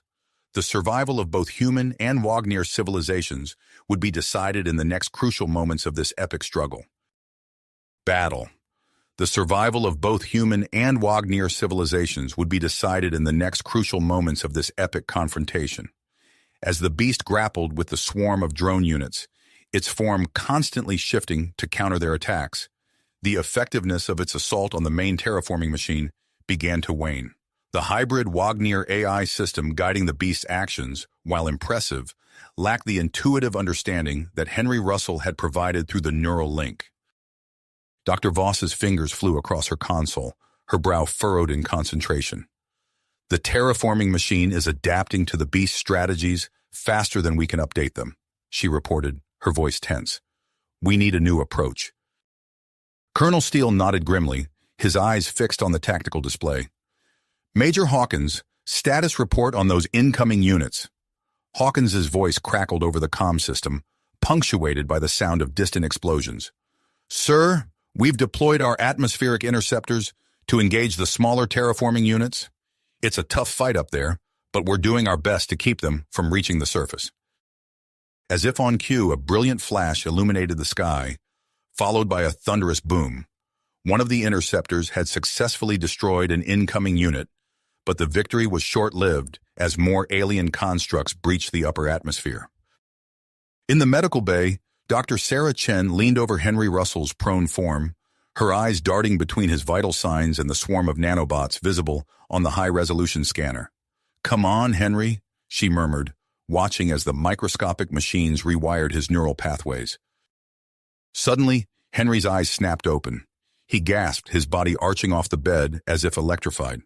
The patterns, he rasped, his gaze unfocused. I can see them now. Dr. Chen quickly assessed his condition, her trained hands moving swiftly to check his responses. Henry, can you hear me? Do you know where you are? Henry's eyes locked onto hers, a new clarity evident in their depths. I understand it now, Sarah. The beast, the terraformer, I can see how they work, how they think. Without hesitation, Dr. Chen activated her comlink. Colonel Steele, Henry's awake. He claims to have new insights about our alien opponents. Permission to transfer him to the command center? There was a moment of tense silence before Steele's voice came through. Granted, Doctor, but make it quick. We're running out of time. As Henry was rushed towards the command center on a mobile medical unit, the situation outside continued to deteriorate. The beast, despite its valiant efforts, was being slowly overwhelmed by the terraforming machine's adaptations and the swarm of smaller units harrying its flanks. Jake Hawkins and his team raced through the colony's underground tunnels, rerouting power and setting up emergency life support systems for the civilians huddled in the bunkers. Watch that conduit, Jake shouted as a section of ceiling collapsed nearby, showering them with debris. We can't afford to lose any more power. In the command center, alarms blared as the antimatter reactor's containment field fluctuated dangerously. Colonel Steele made a difficult decision. Initiate emergency power protocols, he ordered. Shut down all non-essential systems and redirect everything to maintain reactor stability and shield integrity.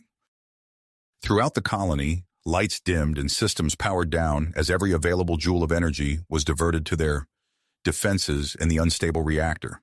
In the civilian bunkers, people huddled closer together in the dimness, their faces illuminated by the soft glow of emergency lighting. As Henry was wheeled into the command center, Dr. Voss and Krelzar looked up from their consoles, hope and desperation warring in their eyes. Henry, Dr. Voss began, what can you tell us? Henry struggled to sit up, his eyes darting between the various displays showing the battle outside. The terraforming machine, it's not just adapting, it's learning. Every attack the beast makes, every strategy we employ, it absorbs and improves upon. He pointed to a particular section of the alien construct. There, do you see that pattern? It's mimicking the beast's programmable matter techniques, but it's not perfect. There's a flaw in its implementation. As the team huddled around Henry, absorbing his insights and formulating new strategies, a massive tremor shook the command center. Outside, the first of the smaller terraforming units had broken through the atmospheric defenses and landed several kilometers from the colony.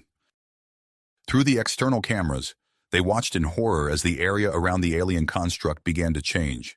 The very ground seemed to liquefy and reform, alien structures sprouting like malignant growths across the landscape. If we don't stop this soon, there won't be a planet left to save, Colonel Steele muttered, his face grim. Suddenly, Zix Viel's console lit up with a flurry of activity. The Wagner scientist's eyes widened as he interpreted the data. The underground city, its defense systems are activating. As the defenders of Zartha watched, massive energy projectors began to emerge from hidden silos beneath the planet's surface.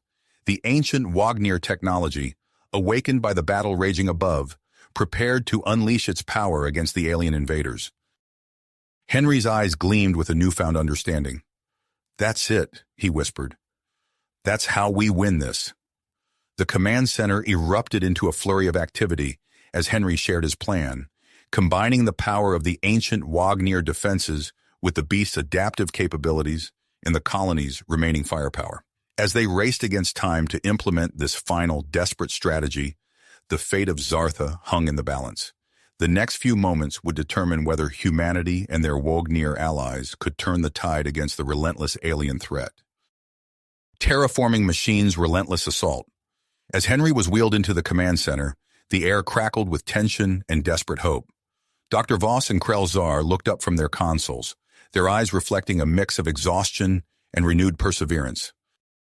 "Henry," Dr. Voss began, her voice tight with urgency, "what can you tell us?" Henry struggled to sit up, his gaze darting between the various displays showing the battle raging outside. The nanobots coursing through his system had sharpened his perception, allowing him to see patterns and connections that had been invisible before. "The terraforming machine," he said, his voice hoarse but steady, "it's not just adapting, it's learning. Every attack the beast makes, every strategy we employ, it absorbs and improves upon." He pointed to a particular section of the alien construct on the main display. "There, do you see that pattern? It's mimicking the beast's programmable matter techniques, but it's not perfect. There's a flaw in its implementation." As the team huddled around Henry, absorbing his insights, the command center doors hissed open. Major Dmitry Volkov strode in, his weathered face etched with persistence. The chief of special operations nodded curtly to Colonel Steele before addressing the group. "Sir, my team has made a critical discovery," Volkov reported, his voice gravelly. "We found a way to disrupt the smaller terraforming unit's communication with the main machine." Steele's eyes narrowed. "Explain, Major." Volkov quickly outlined his team's observations of the landed terraforming unit and their discovery of its regular energy pulses. As he spoke, Henry's eyes widened, his mind racing to connect this new information with his own insights. Suddenly, Zixvale's console erupted with activity. The Wagnir scientist's tendrils flared as he interpreted the data. "The underground city, its defense systems are activating." On the external cameras, massive energy projectors began to emerge from hidden silos beneath the planet's surface. The ancient Wagnir technology, awakened by the battle's energy emissions, hummed with power as it prepared to engage the alien invaders. Henry's eyes gleamed with newfound understanding. "That's it," he whispered, his voice growing stronger. "That's how we win this." Using the holographic display, Henry illustrated key points on the main terraforming machine where the beast should focus its attacks. His fingers danced across the controls, highlighting energy patterns and structural weaknesses that had been invisible to their sensors before. "If we combine the power of the Wagnir defenses with the beast's adaptive capabilities and our remaining firepower," Henry explained, his words coming faster now, "we can create a synchronized assault that the terraforming machine won't be able to counter." Dr. Voss and Krelzar immediately set to work, incorporating Henry's insights into the beast's autonomous control system. As they worked, the ancient Wagnir weapons reached full power, unleashing concentrated beams of energy at the main terraforming machine. The alien construct's defensive fields flickered under the onslaught, creating brief windows of vulnerability. "Now!" Henry called out, his eyes fixed on the tactical display. The beast, its control system enhanced with Henry's understanding, launched a precisely coordinated attack. Its programmable matter formed into specialized appendages, each targeting a specific weak point in the alien construct's defenses. The effect was devastating, causing the terraforming machine to shudder and emit a discordant shriek that echoed across the battlefield. Meanwhile, Major Hawkins's voice crackled over the comm system. "Command, we're engaging the landed terraforming unit, deploying EMP generators now." On the ground, Hawkins led his forces in a daring counterattack. The electromagnetic pulse devices, based on Volkov's intelligence, erupted in brilliant flashes of light. The smaller terraforming unit's transformation process ground to a halt, its communication with the main machine disrupted. Encouraged by this success, Colonel Steele turned to Volkov. "Major, coordinate with our atmospheric interceptors. I want those EMP devices deployed against every incoming terraforming unit." As the battle expanded across multiple fronts, the strain on the beast's autonomous control system grew. Warning alarms blared in the command center as the hybrid Wagner AI struggled to keep up with the rapidly evolving fight. Henry watched the beast's movements become less fluid, its attacks losing their surgical precision. He knew what had to be done. "I need to reconnect with the beast," he announced, his voice calm despite the gravity of his decision. Dr. Chen, who had been monitoring Henry's vitals, immediately objected. "Absolutely not. Another neural link could cause irreparable damage to your mind." "We don't have a choice," Henry argued, his eyes meeting the doctor's. "It's the only way to provide the beast with the intuitive control it needs." Before the debate could continue, the main terraforming machine launched a massive counterattack.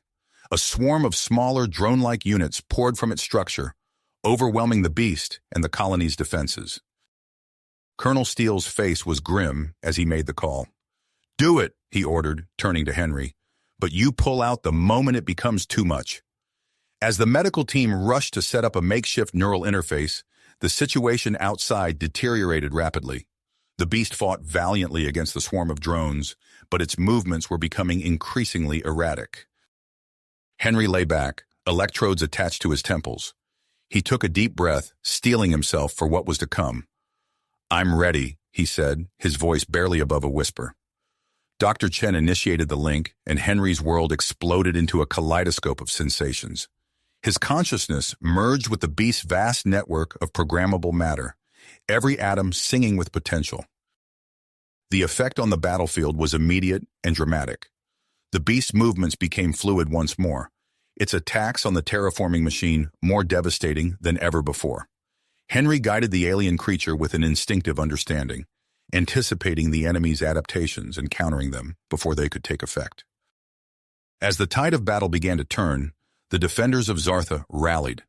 Major Hawkins's ground forces pushed back against the landed terraforming unit, while the atmospheric interceptors engaged the incoming threats with their newly equipped EMP devices.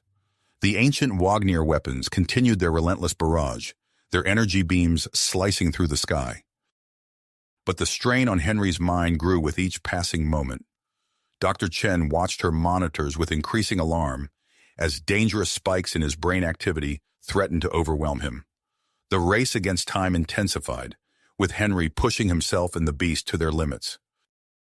In the sky above Zartha, the beast and the main terraforming machine engaged in a titanic struggle, their forms shifting and morphing in a dizzying display of advanced technology. The fate of the planet hung in the balance as the defenders fought on, their resources stretched to the breaking point. As the battle reached its climax, a new threat emerged. One of the smaller terraforming units, having adapted to the EMP attacks, broke through the atmospheric defenses. It plummeted towards the colony, its alien structure already beginning to reconfigure the landscape upon impact. With the situation growing more desperate by the second, Henry guided the beast towards this new threat, even as he maintained pressure on the main terraforming machine. The defenders of Zartha watched with breathless expectation, knowing that the next few moments would determine the future of their world. The beast form shifted and elongated, stretching itself to engage both threats simultaneously. In that moment, Henry's consciousness fully merged with the beast through the neural link. His world exploded into a kaleidoscope of sensations, every atom of the beast's programmable matter singing with potential. The effect on the battlefield was immediate and dramatic. The beast's movements became incredibly precise and powerful, its programmable matter reshaping and adapting at an unprecedented rate. Henry's enhanced understanding of the alien technology allowed him to guide the beast in exploiting previously unnoticed weaknesses in the main terraforming machine's structure. With newfound clarity, Henry directed the beast to launch a series of coordinated attacks, targeting specific nodes on the terraforming machine that he had identified as critical.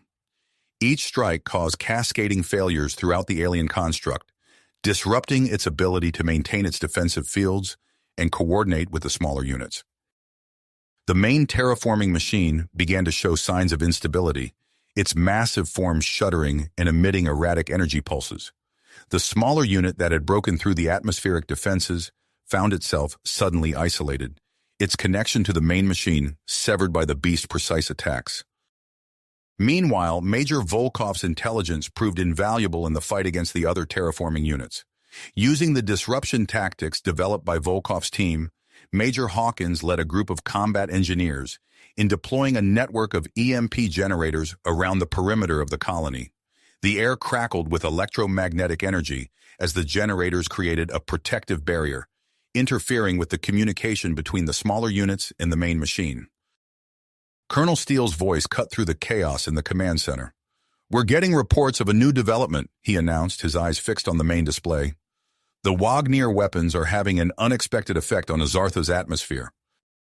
Dr. Voss rushed to analyze the incoming data. "The energy beams are ionizing large sections of the upper atmosphere," she explained, her voice tight with excitement.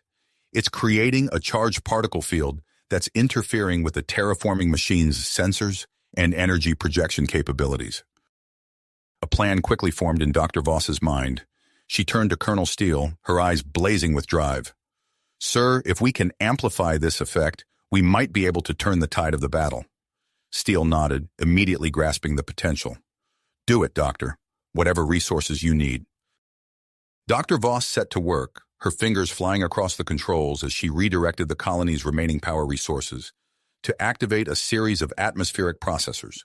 Originally designed for terraforming purposes, these processors now began to spread the ionization effect across a wider area, creating an electromagnetic storm that further hindered the alien machines. As the battle intensified, the strain on Henry's mind reached critical levels. Dr. Chen, monitoring his neural activity, detected dangerous spikes that threatened to cause permanent brain damage. She urgently communicated with Henry through a secondary neural link, her voice tinged with concern. "Henry, you need to disengage now," she warned. "The neural load is becoming too much for your brain to handle." Henry's response came through gritted teeth, his physical body tensing in the medical bay. "I can't. Not yet. We're so close." Recognizing the desperation in his voice, Dr. Chen made a split-second decision. She implemented an experimental neural stabilization technique using the medical bay's advanced equipment to generate a carefully calibrated electromagnetic field around Henry's body. The field pulsed in sync with his brainwaves, attempting to mitigate the harmful effects of the prolonged neural link. "This will buy you a few more minutes," Dr. Chen explained, her eyes never leaving the monitors. "But Henry, you have to promise me you'll pull out when I give the word." In the sky above Zartha, the atmospheric interceptors engaged in a fierce dogfight with the remaining airborne terraforming units. Captain Alexei Kuznetsov, a veteran pilot known for his unorthodox tactics, led his squadron in a series of high-speed maneuvers through the charged particle fields. The ionized sections of the atmosphere provided both cover and a boost to their fighters' energy weapons, allowing them to destroy several of the smaller terraforming units while minimizing their own losses. On the ground, Jake Hawkins and his team raced against time to protect the civilian population. They discovered that the terraforming process had begun to affect the colony's life support systems, causing dangerous fluctuations in air quality and temperature. Jake led a group of engineers in a desperate effort to modify the environmental controls, using salvage parts from damaged sections of the colony to create makeshift air purifiers and temperature regulators. As the battle reached its zenith, the main terraforming machine made a final, desperate attempt to turn the tide. It began to draw energy from the smaller units, sacrificing them to power a massive energy weapon. The machine's structure started to reconfigure, forming a colossal cannon aimed directly at the heart of the colony. Henry, sensing the imminent danger through his connection with the beast, realized that they had one chance to end the threat once and for all. He directed the beast to gather all of its remaining energy and programmable matter into a single, concentrated point. The beast's form began to compress and condense, transforming into a hyper-dense projectile of unimaginable power. "Henry, Your neural patterns are reaching critical levels. Dr. Chen's voice cut through his consciousness. You need to break the link now. Just a few more seconds. Henry managed to respond, his mind and body pushed to the very limits of human endurance. As the terraforming machine's energy weapon reached full charge, Henry launched the beast directly at its core. The beast streaked across the battlefield like a meteor, its compressed form cutting through the alien construct's weakened defenses. At the last moment, Henry broke the neural link. His mind separated from the beast just as it impacted the terraforming machine's central processor. A blinding flash of light engulfed the battlefield, followed by a shockwave that shook the very foundations of the colony. The defenders of Zartha shielded their eyes, their hearts pounding as they waited to see the outcome of their high-stakes endeavor. As the light faded and the dust began to settle, an eerie silence fell over the battlefield. The main terraforming machine, once a towering monstrosity dominating the skyline, now lay in ruins, its shattered remains scattered across the landscape, no longer posing a threat to Zartha. The smaller units, cut off from their central control, began to power down and deactivate. In the command center, the defenders held their breath, scarcely daring to believe what they were seeing. Colonel Steele was the first to break the silence, his voice hoarse with emotion. "Status report," he ordered, his eyes scanning the various displays for confirmation of what he hoped to be true. Dr. Voss's fingers flew across her console, analyzing the incoming data. "The main terraforming machine has been neutralized," she announced, a hint of awe in her voice. "The smaller units are deactivating. We did it." A cheer erupted in the command center, the tension of the past hours finally breaking. But amidst the celebration, Dr. Chen's urgent voice cut through the commotion. "Medical team to the neural link station, immediately," she called out. "Henry's vital signs are crashing." As the reality of their victory began to sink in, the defenders of Zartha turned their attention to the aftermath of the battle. The colony had suffered extensive damage, and the transformed sections of the planet's surface presented new challenges. The fate of the beast remained unknown, its physical form seemingly destroyed in the final attack. And in the medical bay, surrounded by a flurry of activity, Henry Russell lay unconscious, his mind pushed to the very limits of human endurance. As Dr. Chen and her team worked frantically to stabilize him, the question hung in the air: what would be the cost of their hard-fought victory? Victory? As the medical team rushed Henry to intensive care, the rest of the colony held its breath, teetering between elation and anxiety. In the days that followed, Zartha's landscape bore witness to the scars of battle. The once pristine terrain now stretched out in a patchwork of familiar territory and alien formations, a stark reminder of how close they had come to total defeat. Colonel Steele stood at the command center's viewing port, his weathered face etched with concern as he surveyed the damage. "Major Hawkins," he called out, turning to face the young officer, "I need a full assessment of our situation. Prioritize structural integrity and life support systems." Jake nodded, his uniform still bearing the grime of recent combat. "Yes, sir. I've already dispatched teams to key areas. Initial reports indicate severe damage to the eastern quadrant, but the core systems are holding."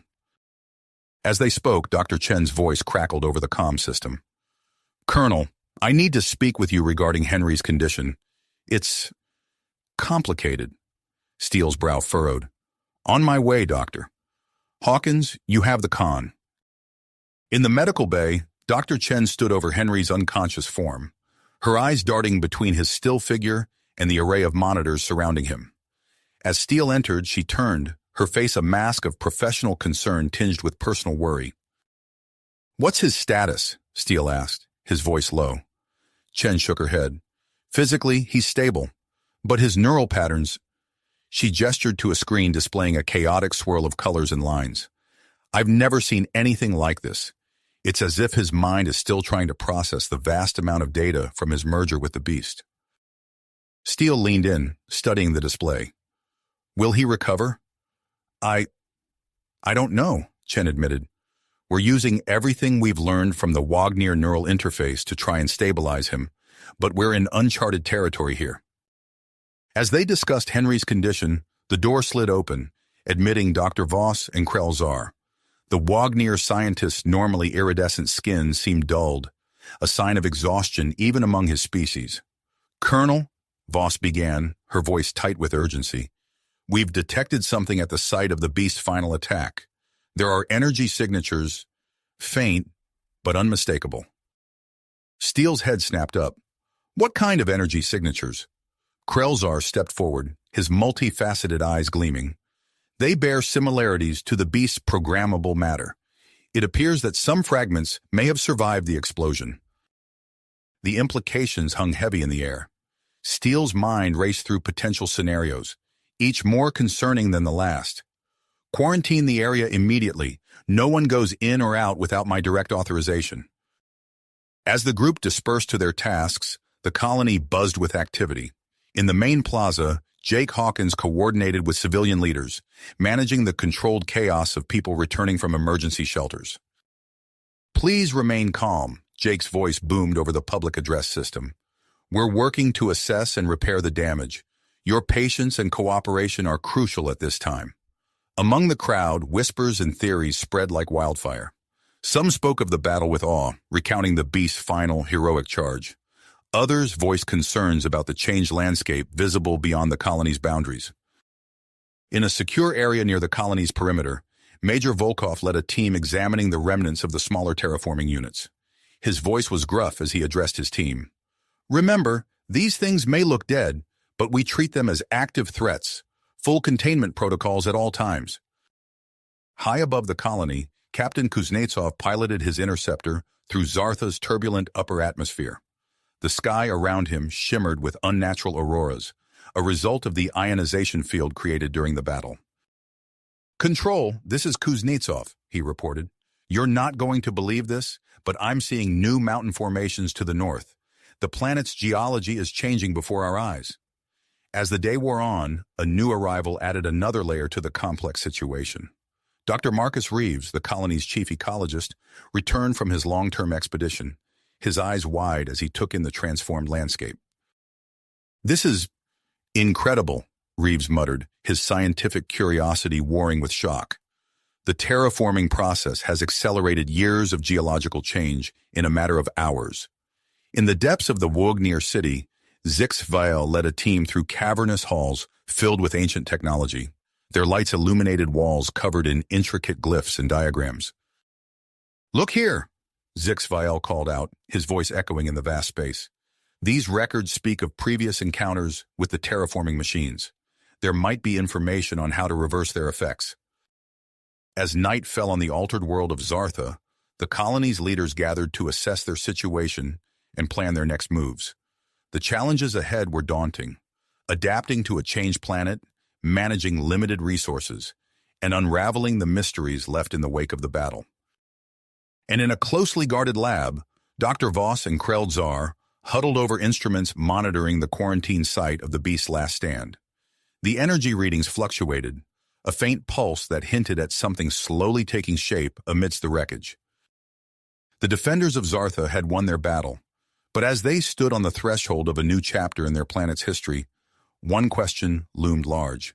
What would emerge from the ashes of their victory, and how would it shape their future? The faint pulse of energy at the site of the beast's last stand grew stronger, drawing the attention of the colony's leadership. Dr. Voss and Krelzar exchanged worried glances as they monitored the fluctuating readings. "Colonel Steele," Dr. Voss called over the comm, her voice tense. "The energy signatures are intensifying. We need to investigate immediately." Steele's response was swift. "Assemble a team. Take Major Volkov for security. Be careful out there." Within the hour, Dr. Voss led a small group to the site, accompanied by Krelzar and a security detail commanded by Major Volkov. As they approached, the air crackled with an otherworldly energy that made the hair on their necks stand on end. "My God!" Voss breathed as they crested a rise and saw the source of the readings. Before them, a pulsating, amorphous mass of programmable matter writhed and shifted, glowing with an inner light. As they watched, it suddenly expanded, engulfing several pieces of nearby terraforming machine debris. "Set up a perimeter," Volkov barked to his team. "No one gets close without my say-so." The researchers hurriedly deployed their equipment, sensors whirring to life as they began collecting data. Krelzar's multifaceted eyes reflected the strange glow as he studied the phenomenon. Fascinating, the Wagner scientist murmured. It appears to be integrating the alien technology into its structure. The process accelerated rapidly before their eyes. The mass grew, taking on a more defined shape with each passing moment. Within hours, a new entity emerged, a bizarre hybrid of the beast's programmable matter and terraforming machine components. "What do we call it?" one of the junior researchers asked, voice barely above a whisper. Dr. Voss stared at the creature, her scientific mind racing to categorize and understand what she was seeing.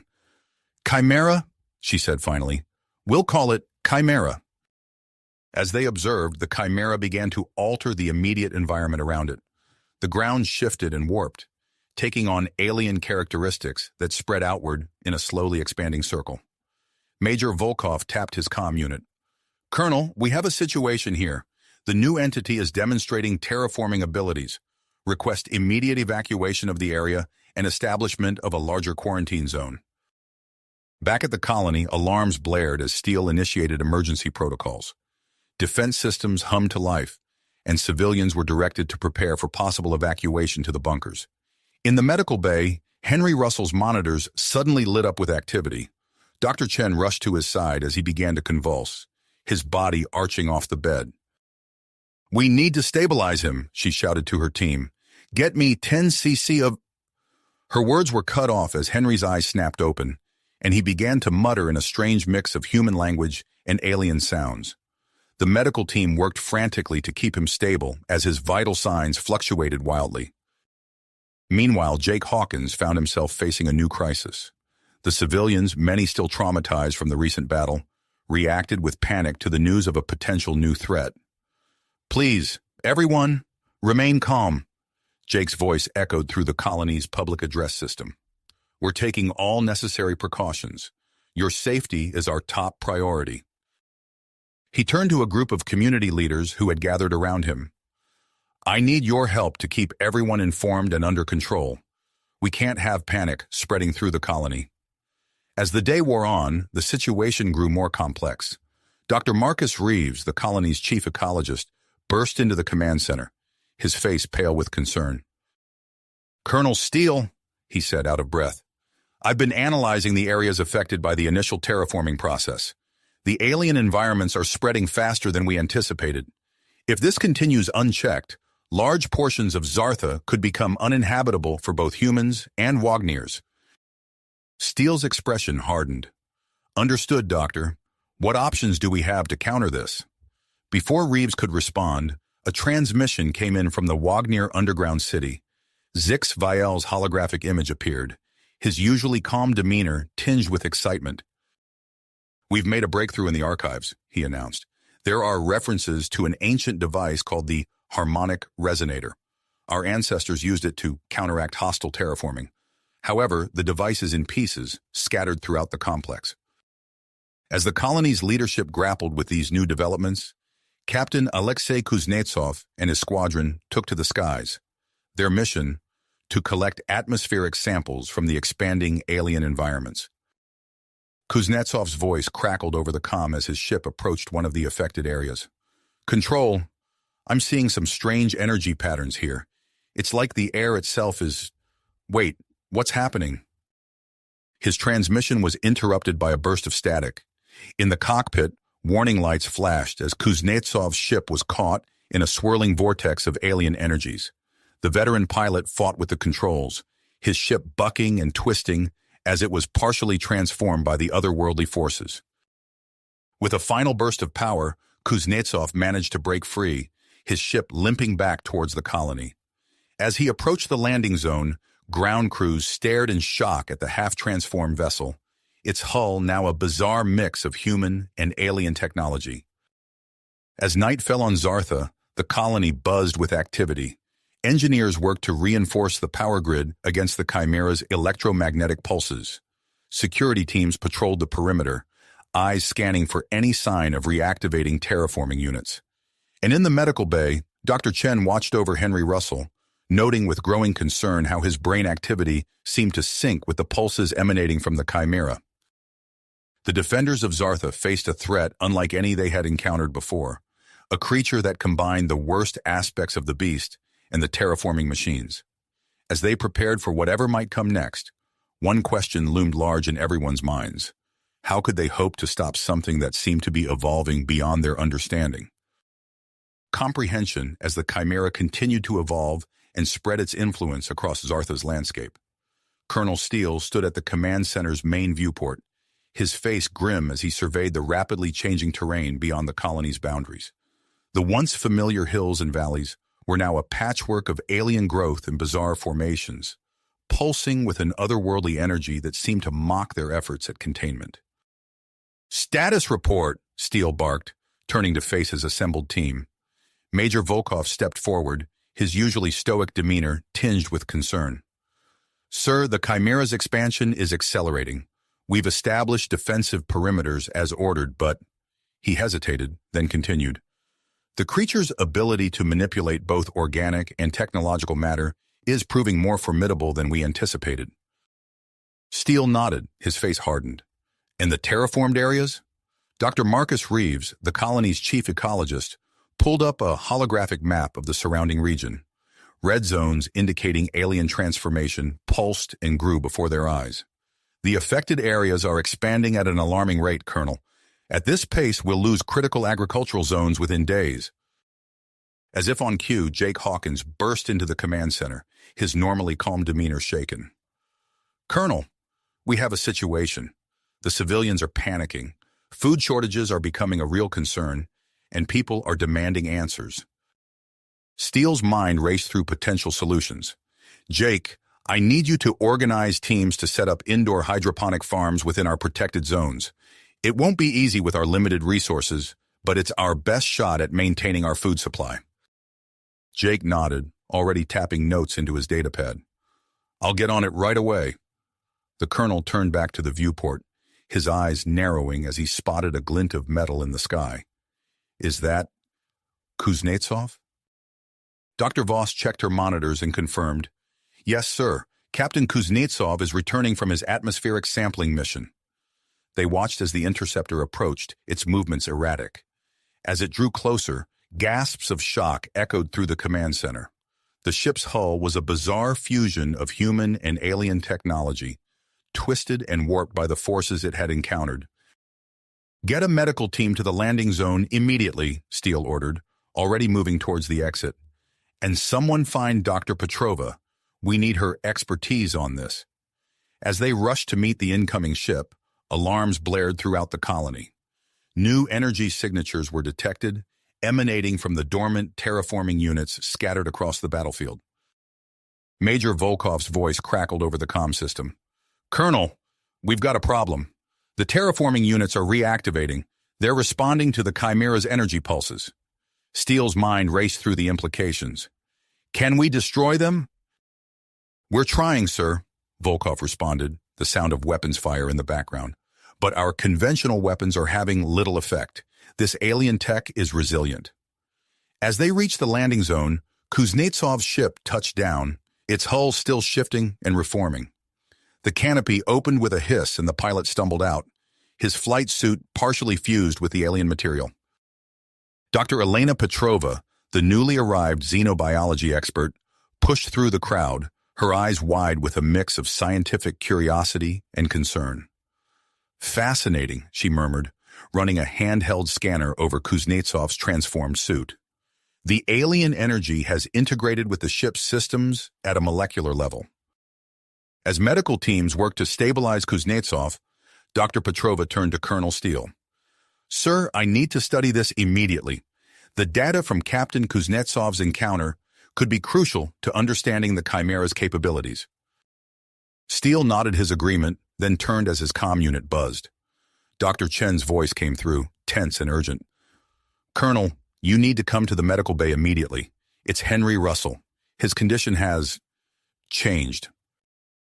The group rushed to the medical bay, arriving to find Henry convulsing on his bed, his eyes glowing with an eerie light that pulsed in perfect synchronization with the energy readings from the Chimera. Dr. Chen looked up as they entered, her face pale with worry. His brain activity is now completely synchronized with the Chimera's energy pulses. It's as if they're communicating. Dr. Petrova stepped forward, her scanner whirring as she examined Henry. This is unprecedented. The neural patterns are unlike anything I've ever seen. Dr. Chen hesitated, then spoke. Colonel, I have a proposal. It's risky, but it might be our best chance at understanding what's happening. She outlined her plan for a controlled neural link between Henry and a specially designed interface. Steele listened intently, weighing the risks against the potential benefits. As he opened his mouth to respond, a violent tremor shook the colony. Alarms blared, and the lights flickered ominously. Status report! Steele barked into his comm unit. Jake Hawkins's voice came through, strained and urgent. Colonel, the Chimeras form some kind of structure. It's emitting energy beams into the atmosphere, accelerating the planet's transformation. Our shields are failing. As the implications of this new threat sank in, the defenders of Zartha realized they were facing a battle on multiple fronts.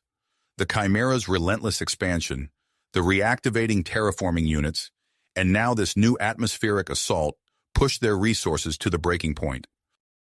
In the tense silence that followed, Henry Russell's eyes snapped open, glowing with alien light. When he spoke, his voice was a chilling blend of human and something utterly foreign. The convergence begins. The words hung in the air, a harbinger of the challenges that lay ahead for the embattled colonists of Zartha. The words hung in the air, a harbinger of the challenges that lay ahead for the embattled colonists of Zartha. Colonel Steele's lips pursed as he processed the implications of Henry's chilling proclamation. Dr. Chen, move Russell to isolation immediately, Steele ordered, his voice taut with urgency. I want round-the-clock monitoring and a full analysis of his neural patterns. As medical staff rushed to comply, Steele turned to face the assembled leadership team. We're out of time. We need to act now. He strode to the central holographic display, calling up a map of the affected areas. Major Volkov, what's our status on neutralizing those terraforming units? Volkov stepped forward, his face grim. We've had some success using EMP bursts to disable their defenses before destroying them, sir. But it's slow going, and we're burning through resources fast. Steele nodded, then turned to Dr. Petrova. Doctor, I need options. What have you learned from Kuznetsov's data? Petrova's eyes lit up with excitement despite the dire circumstances. Colonel, Kuznetsov's partially transformed ship allowed him to penetrate deeper into Chimera territory than we ever thought possible. He's detected a central node coordinating the creature's growth and terraforming activities. A murmur of hope rippled through the room. Steele leaned in, his interest piqued. A weakness we can exploit. Potentially, Petrova confirmed, but we'd need a weapon powerful enough to penetrate the Chimera's defenses and strike with precision. Jake Hawkins, who had been listening intently, spoke up. What about the prototype railgun? It's untested, but it might be our only shot. Steele weighed the risks silently for a moment, then nodded. Do it. Get that railgun online and ready to fire. I want all non-essential power diverted to the weapon systems. As the command center erupted into a flurry of activity, Dr. Marcus Reeves approached Steele with a datapad. Colonel, I have some good news. Our experiments with hybrid plants are showing promise. We've developed a strain that can resist and even reverse some of the terraforming effects. Steele's eyes narrowed as he considered the implications. How soon can we deploy them? We're scaling up production now, Reeves replied. It's not a silver bullet, but it could help us reclaim some territory. As the preparations for the railgun test intensified, the colony hummed with nervous energy. Engineers worked tirelessly, their faces illuminated by the glow of computer screens and sparking machinery. The massive weapon took shape, its barrel stretching towards the transformed landscape beyond the colony's protective shields. In the medical bay, Dr. Chen and her team worked frantically to decode Henry Russell's altered speech patterns. They outfitted him with a specialized neural interface, hoping to glean some insight into the Chimera's plans.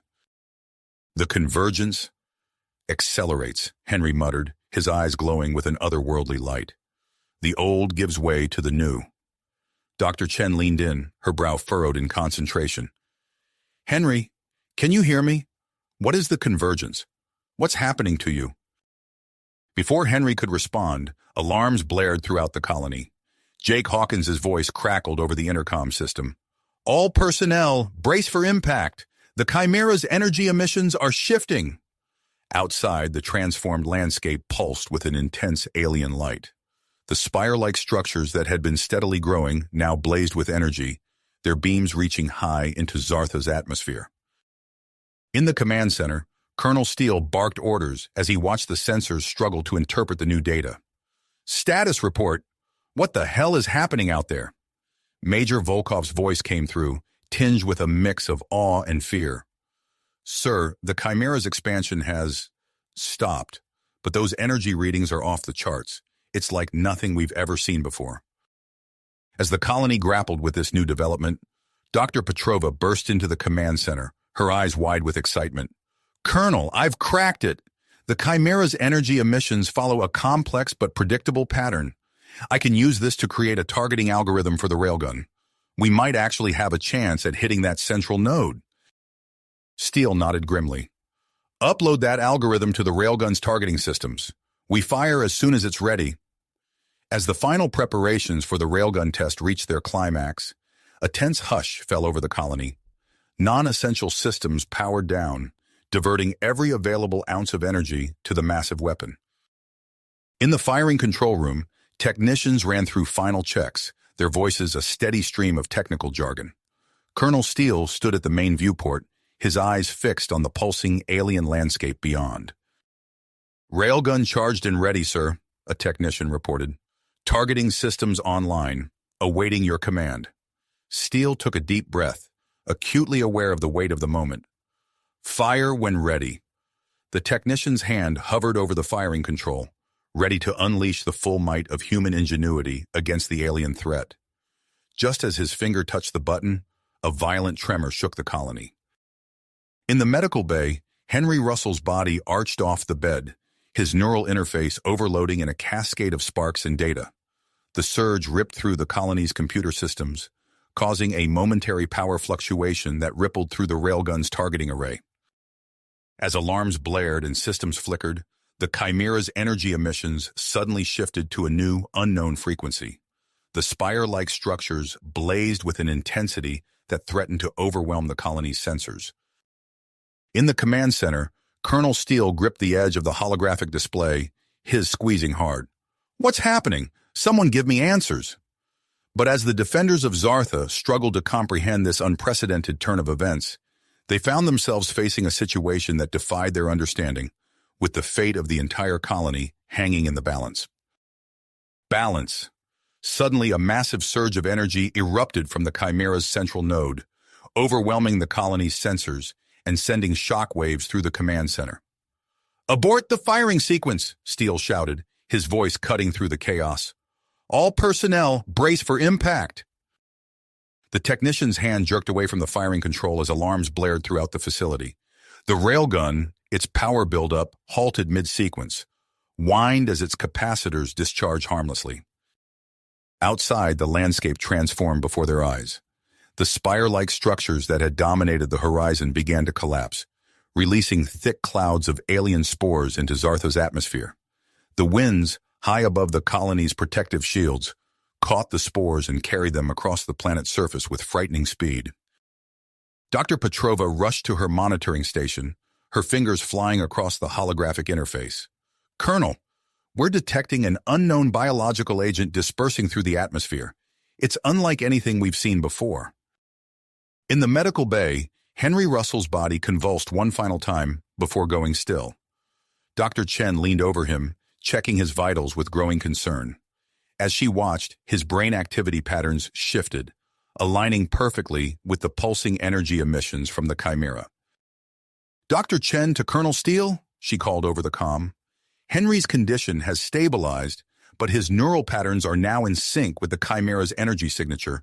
It's as if he's become a conduit. Before Steele could respond, Major Volkov's voice crackled through the command center. Sir, we have a new problem. The terraforming units are absorbing the spores. They're mutating, growing, and moving. They're headed straight for our perimeter. Steele's mind raced, processing the rapidly evolving situation. Dr. Reeves, he barked into his comm unit, deploy your hybrid plants along the outer defenses. It's time to see if they can earn their keep. Reeves's voice came back, tense but determined. Understood, Colonel. My team is moving out now. As Reeves and his team rushed to the colony's edge, they could see the mutated terraforming units lumbering towards them. The once static machines now pulsed with alien life, their forms twisted and expanded by the absorbed spores. Reeves directed his team with practiced efficiency. Concentrate on the weak points in the perimeter. We need to create a living barrier before those things reach us. The hybrid plants, carefully cultivated in the colony's labs, took root with surprising speed. Their tendrils spread across the ground, intertwining to form a dense organic mesh. Inside the command center, a new alert caught Steele's attention. It was a transmission from Captain Kuznetsov's transformed ship, the signal weak and distorted. Colonel, central node, unstable. Kuznetsov's voice crackled through the static. Energy levels, off the charts. I'm trapped, trying to, back to. The transmission cut off abruptly, leaving Steele to imagine the dangers Kuznetsov faced in the heart of the transformed territory. Jake, Steele called out, turning to his second-in-command. Get civilian volunteers to distribute filtration masks and seal all external access points. We can't risk contamination inside the habitation areas. As Jake moved to carry out the order, Dr. Petrova approached Steele, her face pale but her eyes bright with a mix of fear and scientific curiosity. Colonel, I've completed my initial analysis of the spores, she reported. You're not going to believe this. They contain genetic material from the beast, the terraforming machines, and us, human DNA. Steele's brow furrowed. What are you saying, Doctor? I think the Chimera is trying to create a new ecosystem, Petrova explained, her voice filled with awe. One that could support life forms adapted to both Earth-like and alien environments. As they grappled with this revelation, the colony's shields began to fail. Alarms blared as breaches appeared in multiple sections, allowing the transformed atmosphere to seep into parts of the settlement. Emergency teams to breach sites, Steele ordered. Seal those gaps at all costs. Even as the teams rushed to respond, reports came in of strange occurrences in Dr. Reeves's hydroponic farms. The plants there had begun to grow and mutate rapidly, influenced by the alien spores that had penetrated the colony. Reeves's voice came over the comm, filled with excitement despite the dire situation. Colonel, you won't believe this. Some of these mutated plants are actually filtering out the toxic elements in the air. They're purifying it. As Steele processed this unexpected development, a commotion from the medical bay caught his attention. Dr. Chen's voice came through, urgent and confused. Colonel, Henry's awake. He's speaking coherently, and he says he understands the Chimera's intentions. Steele felt a chill run down his spine. Put him on, Doctor! Henry's voice filled the command center, steady and clear despite his ordeal. Colonel Steele, you have to listen to me. The Chimera isn't trying to destroy us. It's trying to transform Zartha into something new, something that can support both us and it. We need to communicate with it, not fight it. Steele's hand hovered over the railgun's firing control, his mind racing. The fate of the colony, perhaps of all life on Zartha, hung on his next decision. As the transformed landscape spread across the continent and the colony's defenses teetered on the brink of collapse, Steele faced an impossible choice. Trust in Henry's interpretation and attempt communication, or unleash the full power of the railgun in a desperate bid to halt the Chimera's expansion. The command center fell silent, all eyes on Steele as he weighed the future of Zartha in his hands. Hands. The fate of the entire colony hung in the balance. In that moment of crisis, Steele made a decision that would change the course of their struggle. Stand down, he ordered, his voice cutting through the chaos. Abort the railgun strike. We need to reassess our strategy. The technicians exchanged bewildered glances, but complied, powering down the massive weapon. Steele turned to face his team, his expression grave. Henry's connection to the Chimera might be our best chance at understanding what we're up against, he explained. We need to explore this opportunity before we commit to an action we can't take back. Steele activated the colony-wide communication system. Attention all personnel. This is Colonel Steele. I'm calling an emergency meeting of the colony's leadership in the command center. Department heads, report immediately. Within minutes, the command center filled with the colony's key figures. Dr. Chen arrived with her medical team, Henry Russell in tow, still connected to the neural interface. Dr. Petrova rushed in, clutching a data pad filled with her latest findings.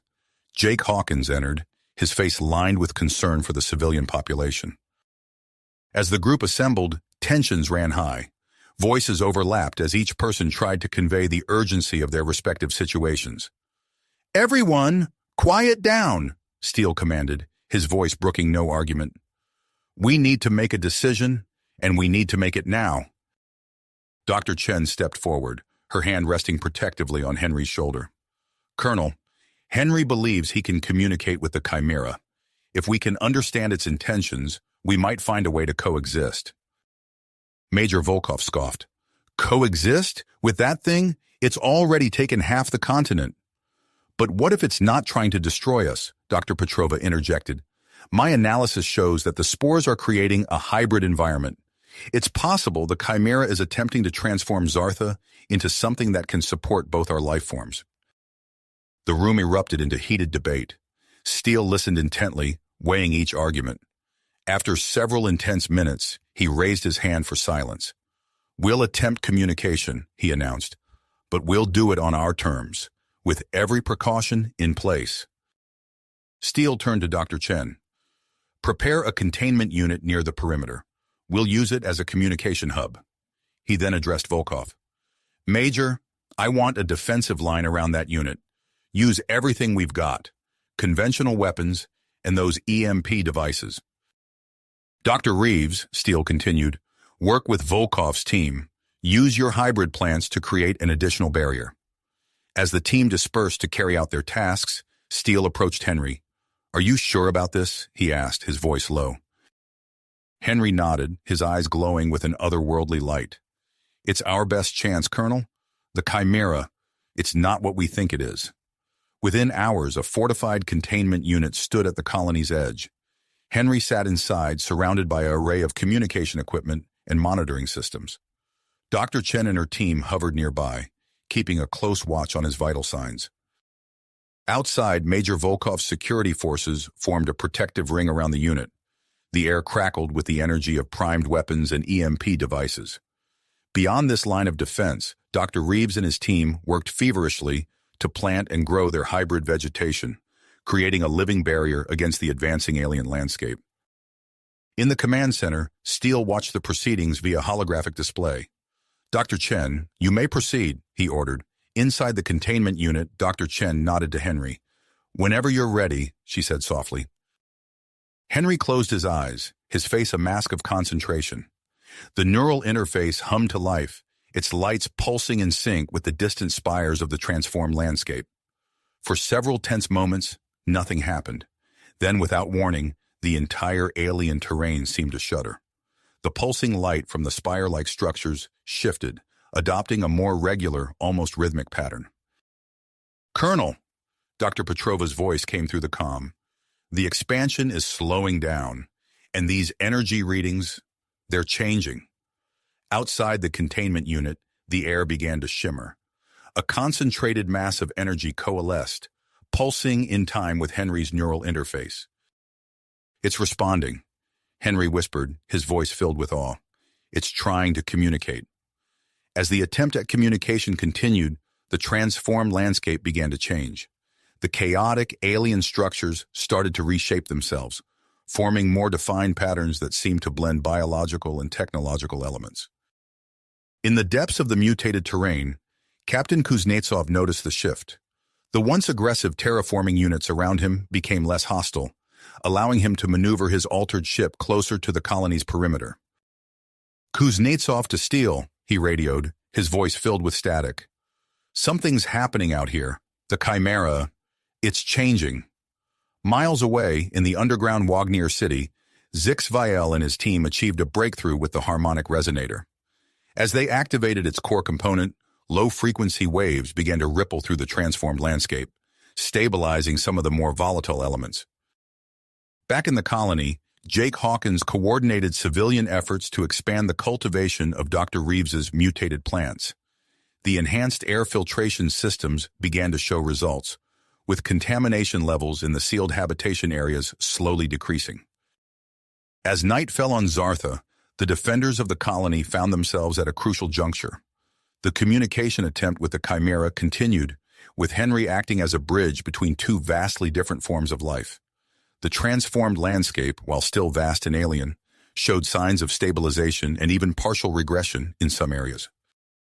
In the command center, Colonel Steele watched the unfolding events with a mix of hope and trepidation.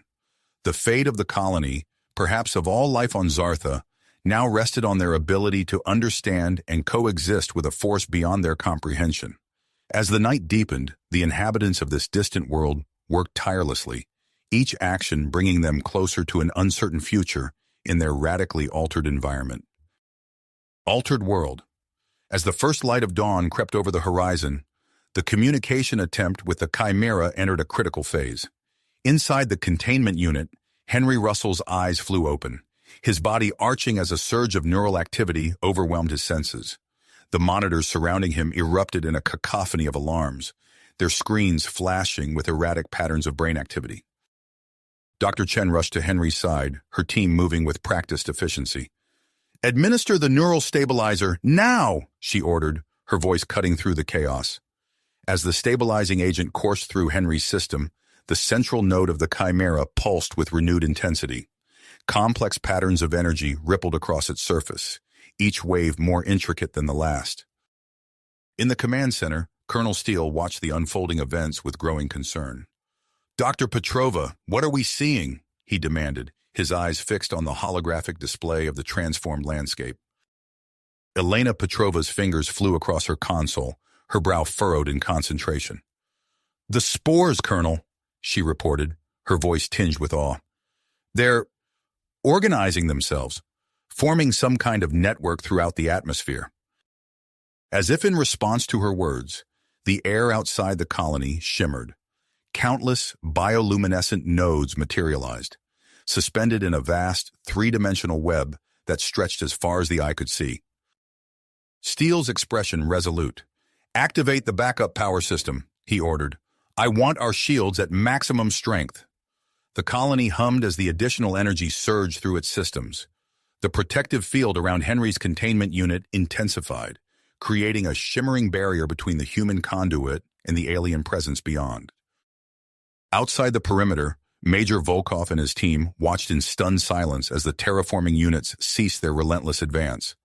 The massive machines began to shift, arranging themselves in a perfect circle around the transformed area. "Volkov to command," the Major's gruff voice crackled over the comm. "The units have stopped moving. They're positioning themselves. I've never seen anything like it." "Understood, Major," Steele replied. "Maintain your position, but be ready to adapt. We don't know what this means yet."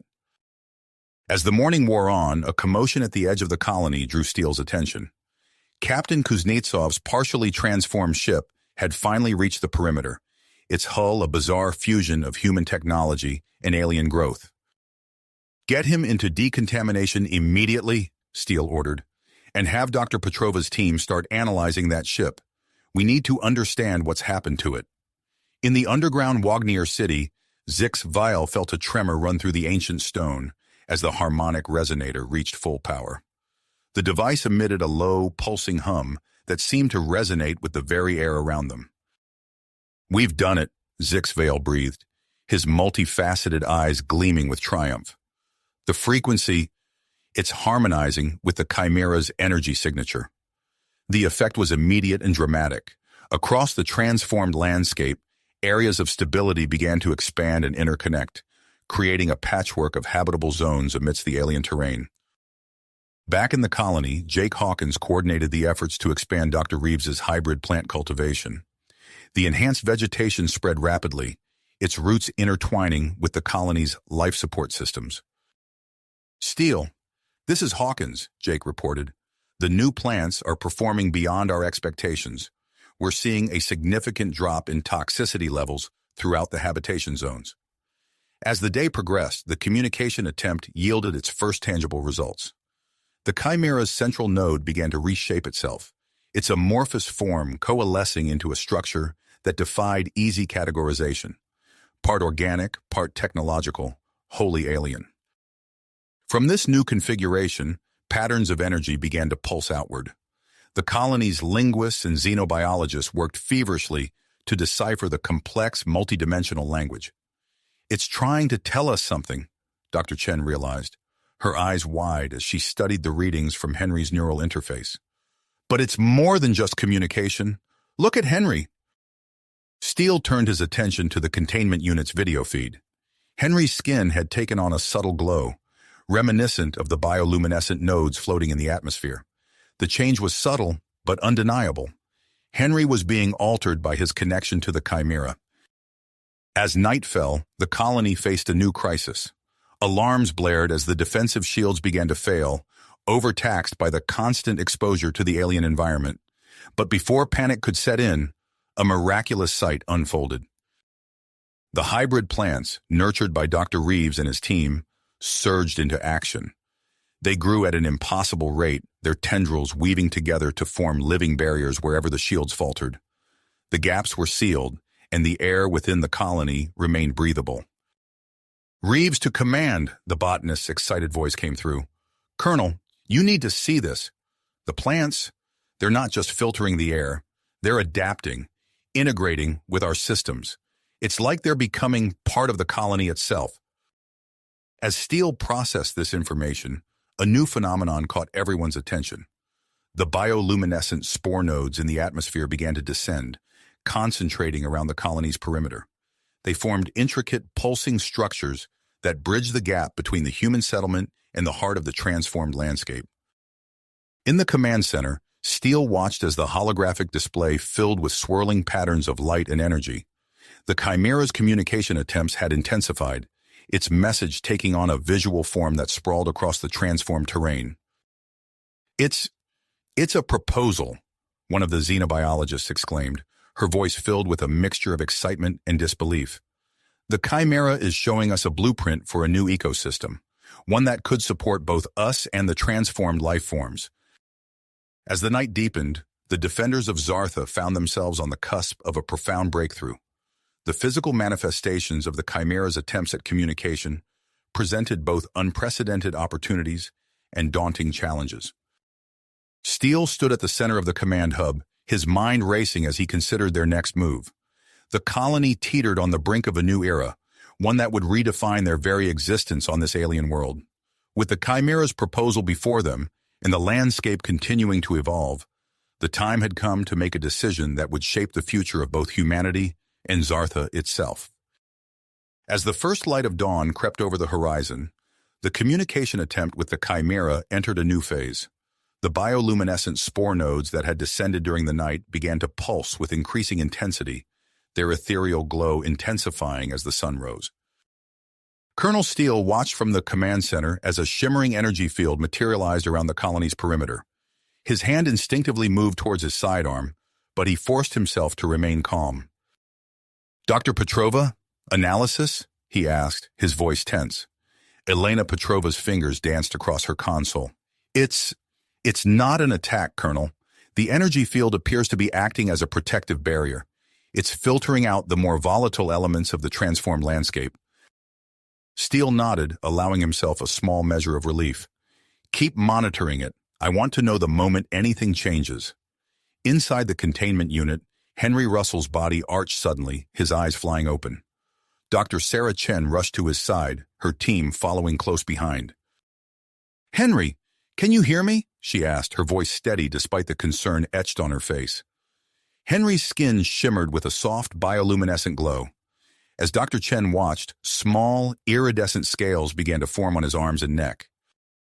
I can hear them," Henry whispered, his voice filled with awe. "The Chimera. They're trying to show us something." Outside, the central node of the Chimera pulsed with renewed energy. Complex patterns rippled across its surface, each wave more intricate than the last. Suddenly, a series of energy pulses shot out from the node, streaking across the sky towards the distant Wognir city. In the underground chambers, Zixviel felt the harmonic resonator vibrate in response to the incoming energy. "By the Ancient Ones," he breathed, his multifaceted eyes wide with wonder. "It's harmonizing with the Chimera's signature." The effect was immediate and dramatic. Across the transformed landscape, areas of stability began to expand rapidly. What had once been a chaotic, alien terrain was now transforming into a network of habitable zones, stretching from the colony to the heart of the Chimera's domain. Dr. Marcus Reeves led a team of researchers into one of these newly stabilized areas. As they stepped through the protective barrier, they found themselves in a world that defied easy categorization. "Incredible," Reeves murmured, kneeling to examine a plant that seemed to be a hybrid of Zartha's native flora and the alien vegetation. "The level of integration is astounding. These species shouldn't be able to coexist, let alone thrive together." As Reeves and his team collected samples, Major Dmitry Volkov's voice crackled over the comm system. "Command, this is Volkov. The terraforming units are changing." Steele's eyes snapped to the holographic display. The massive machines that had once threatened to overwhelm the colony were now merging with the landscape, forming a series of interconnected structures that seemed to stabilize the hybrid ecosystem. "Redeploy your forces, Major," Steele ordered. "I want observation posts set up near those new formations. We need to understand what's happening out there." Back in the colony, Captain Alexei Kuznetsov emerged from quarantine, his face pale but determined. Dr. Petrova met him at the airlock, her eyes gleaming with anticipation. "Captain, your experience with the transformed ship could be invaluable," she said. "We need to understand how the Chimera is influencing our technology." As Petrova led Kuznetsov to her lab, Jake Hawkins coordinated the expansion of Dr. Reeves's hybrid plant cultivation throughout the colony. The enhanced vegetation spread rapidly, its roots intertwining with the life support systems. "Steele, the air quality is improving faster than we anticipated," Jake reported. "We might be able to start dismantling some of the emergency systems soon." Colonel Steele nodded, his mind racing with the implications. "Good work, Hawkins. Start drawing up plans for resource reallocation. We need to adapt our infrastructure to this new reality." As the day wore on, the colony's linguists and xenobiologists made significant progress in deciphering the Chimera's multidimensional language. The holographic displays in the command center, filled with swirling patterns of light and energy, slowly resolving into recognizable forms. "It's a proposal," one of the xenobiologists exclaimed. "The Chimera is showing us a plan for a shared ecosystem, one that could support human, Wognir, and Chimera life forms in a sustainable, planet-wide biosphere." As night fell once more, the bioluminescent structures surrounding the colony began to emit a low-frequency hum. The sound resonated with the harmonic resonator in the Wognir city, creating a visible ripple effect across the transformed landscape. The colonists watched in awe as the alien terrain surrounding their settlement shifted and adapted in real time, becoming increasingly hospitable and interconnected with their existing structures. In the command center, Colonel Steele stood at the heart of the unfolding drama. The defensive systems that had once held the Chimera at bay were now being carefully dismantled, replaced by the pulsing energy field that enveloped the colony. As he watched the landscape transform, Steele knew that they stood at a crossroads. The threat they had feared for so long was now offering a path to survival, perhaps even prosperity. But the road ahead was uncharted, filled with unknowns and potential dangers. "Dr. Chen," he said, his voice quiet but firm, "prepare a chamber for controlled exposure to the hybrid atmosphere. We need volunteers to test its effects on human physiology." As the night deepened, the defenders of Zartha found themselves on the cusp of a new era. The boundaries between human, Wognir, and Chimera were blurring, creating a shared world that none of them could have imagined. With each passing moment, the transformed landscape of Zartha beckoned, promising challenges and discoveries that would reshape their understanding of life itself. As the first light of dawn crept over the horizon, the colony stirred to life with a renewed sense of purpose. The bioluminescent structures surrounding the settlement pulsed with increased intensity, their protective energy field strengthening and expanding.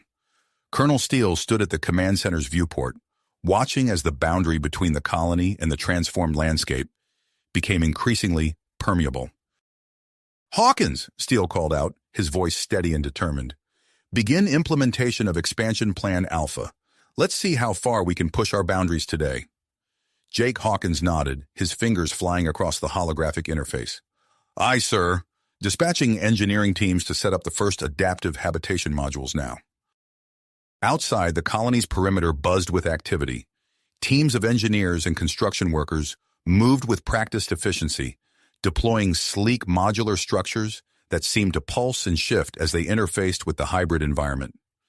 These new outposts, designed to adapt to the ever-changing landscape, would serve as the vanguard of the colony's expansion into the stabilized zones. In the medical wing, Dr. Sarah Chen stood before a group of volunteers, her eyes bright with excitement and a hint of apprehension. "You've all been briefed on the risks and potential benefits," she said, her gaze moving from face to face. "This is our first step towards true integration with Zartha's new ecosystem. Are you ready?" The volunteers, a mix of scientists, soldiers, and civilians, nodded their assent. As they filed into the specially designed atmospheric chamber, Chen couldn't help but feel a flutter of anticipation in her chest. The next 24 hours would be crucial. Meanwhile, deep in the underground Wagner city, Zixvael's multifaceted eyes gleamed as he pored over ancient records. His team worked tirelessly, translating and cross-referencing data from long-forgotten encounters. "By the ancestors," Zixvael breathed, his antennae twitching with excitement. "We've seen this before. Not here, but on other worlds. The Chimera, they're not invaders. They're facilitators of evolution." He quickly composed a message to the colony's leadership, knowing that this information could fundamentally alter their approach to integration. Back at the colony, Captain Alexei Kuznetsov led a team of engineers in modifying a ground transport vehicle. The once familiar machine now bristled with alien appendages and pulsed with an otherworldly energy. "Careful with those connections," Kuznetsov warned, his voice gruff but his eyes alight with curiosity. "We don't want a repeat of what happened to my ship." As the modified vehicle hummed to life, its wheels retracting to reveal luminescent tendrils that interfaced seamlessly with the hybrid terrain, Kuznetsov allowed himself a small smile. "Now that's more like it," he murmured, running a hand along the living metal of the vehicle's hull. In the research dome, Dr. Marcus Reeves and his team huddled around a holographic display of the transformed landscape. Beneath the surface, a vast network of glowing filaments spread like a three-dimensional web. "It's incredible," Reeves said, his voice filled with wonder.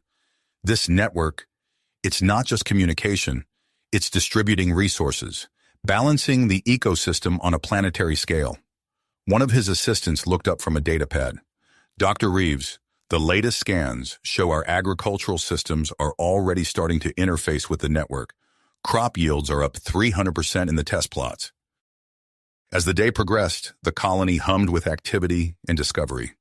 Major Dmitry Volkov's voice crackled over the comm system, reporting the formation of a defensive line at the perimeter of the transformed area. "It's like nothing I've ever seen, Colonel," Volkov said, his usual stoic demeanor tinged with awe. "The terraforming units, they're not just merging with the landscape, they're actively protecting it." Colonel Steele absorbed this information, his mind racing with the implications. "Keep your teams on high alert, Major. We need to understand the full scope of these changes." As night fell once more, the colony gathered to witness a spectacular display. The transformed landscape lit up with pulsing bioluminescence, forming intricate patterns that danced across the horizon. Xenobiologists worked feverishly to decipher the meaning behind the display, recognizing it as a visual representation of the Chimera's integration plan. In the containment unit, Henry Russell's body arched as a surge of energy coursed through him. The bioluminescent scales covering his skin pulsed in sync with the display outside. Dr. Chen watched in amazement as Henry's hand reached out, seemingly manipulating the energy field around him. "Henry," she called out softly, "can you hear me? Can you tell us what you're experiencing?" Henry's eyes, now a swirling mix of human irises and alien bioluminescence, focused on Dr. Chen. When he spoke, his voice seemed to resonate with an otherworldly timbre. "I can see it all, Sarah," he said, wonder and excitement evident in his tone. "The Chimera, the planet, us. We're all becoming part of something greater, something beautiful." As the night deepened, the defenders of Zartha found themselves on the cusp of a profound transformation. The boundaries between human, Wagnir, and Chimera continued to blur, creating a shared world that defied their previous understanding of life itself. With each passing moment, the transformed landscape of Zartha beckoned, promising challenges and discoveries that would reshape not only their colony, but potentially the future of human evolution. As the first rays of dawn painted the transformed landscape of Zartha in hues of amber and lavender, the colony's sense of wonder was abruptly shattered. The ground beneath their feet trembled, a low rumble reverberating through the settlement's foundations. Colonel Steele's comm unit crackled to life, Dr. Marcus Reeves's voice urgent and strained. "Colonel, we're detecting significant seismic activity across the planet. The terraforming process has destabilized Zartha's tectonic structure." Steele's eyes sharp as he processed the information. "Understood, Doctor. What are your recommendations?" "We need to establish a network of monitoring stations immediately," Reeves replied. "It's crucial we track these disturbances to predict and mitigate potential dangers." Without hesitation, Steele turned to Captain Alexei Kuznetsov, who stood nearby, his face etched with concern. "Captain, I need you to lead a team to deploy these stations. Use the modified vehicles. They're our best bet for traversing this new terrain." Kuznetsov nodded, his eyes gleaming with willpower. "We'll get it done, sir." As Kuznetsov's team prepared for their mission, the colony buzzed with activity. Jake Hawkins coordinated the hasty construction of reinforced shelters, his voice echoing through the comm system as he directed workers and allocated resources. Outside the main settlement, Major Dmitry Volkov surveyed the defensive line formed by the mutated terraforming units. The massive structures, once a threat, now stood as silent sentinels. But as another tremor shook the ground, Volkov noticed hairline fractures appearing in their armor. "Command, this is Volkov," he reported, his voice tense. "The defensive line is showing signs of strain. We may need to consider fallback options." In the medical wing, Dr. Sarah Chen watched in fascination as Henry Russell's body continued its metamorphosis. Bioluminescent patterns danced across his skin, pulsing in rhythm with the seismic waves that rolled through the planet. "Henry," Chen called softly, "can you sense what's happening?" Russell's eyes, now a swirling vortex of human and alien, focused on her. "The planet is in pain," he whispered, his voice resonating with an otherworldly timbre. "It's struggling to find balance." As if in response to his words, a nearby hybrid plant suddenly sprouted, its tendrils reaching towards Henry.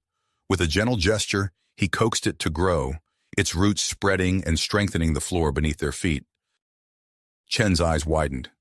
"Incredible," she breathed, her mind racing with the implications of Henry's evolving abilities.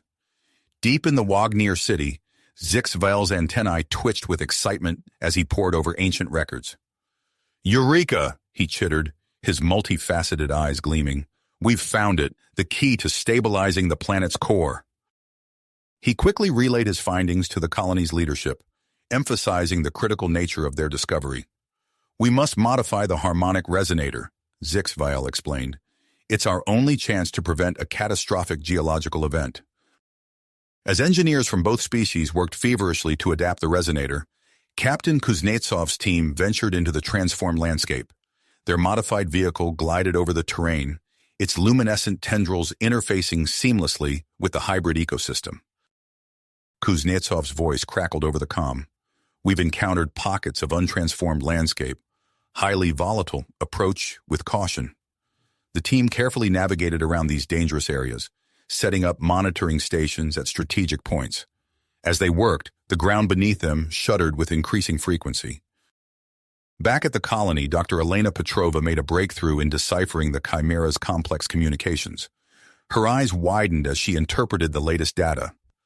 "It's trying to help us," she exclaimed. "The Chimera is providing instructions for a planet-wide stabilization process."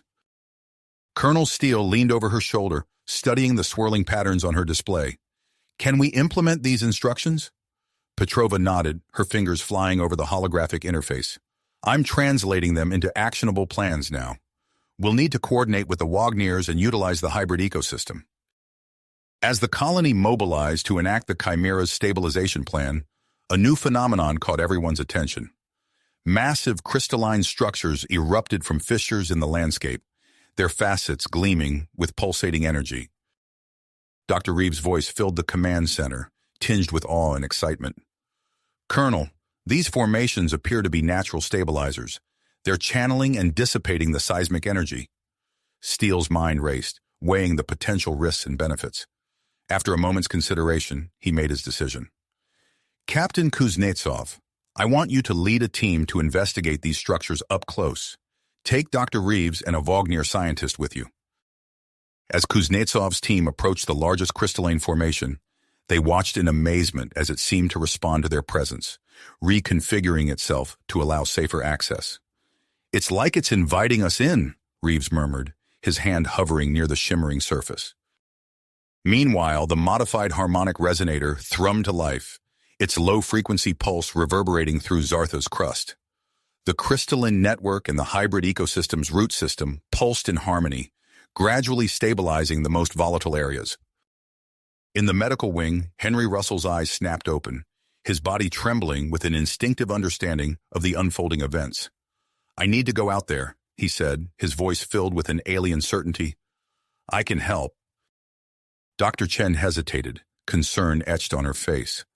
But as another tremor shook the building, she nodded. All right, but I'm coming with you. As they prepared to venture into the heart of the transformed landscape, the defenders of Zartha found themselves at a crucial juncture. The planet beneath their feet was in flux, teetering between stability and chaos. With every passing moment, the colonists pushed the boundaries of their adaptation, their survival hanging in the balance as they raced to harmonize with the alien world they now called home. Home. As the tremors intensified, Henry Russell's eyes locked with Dr. Chen's, a silent understanding passing between them. Let's go, Chen said, helping Henry to his feet. They made their way out of the medical wing, the floor shaking beneath them. Colony members rushed past, their faces etched with a mixture of fear and persistence.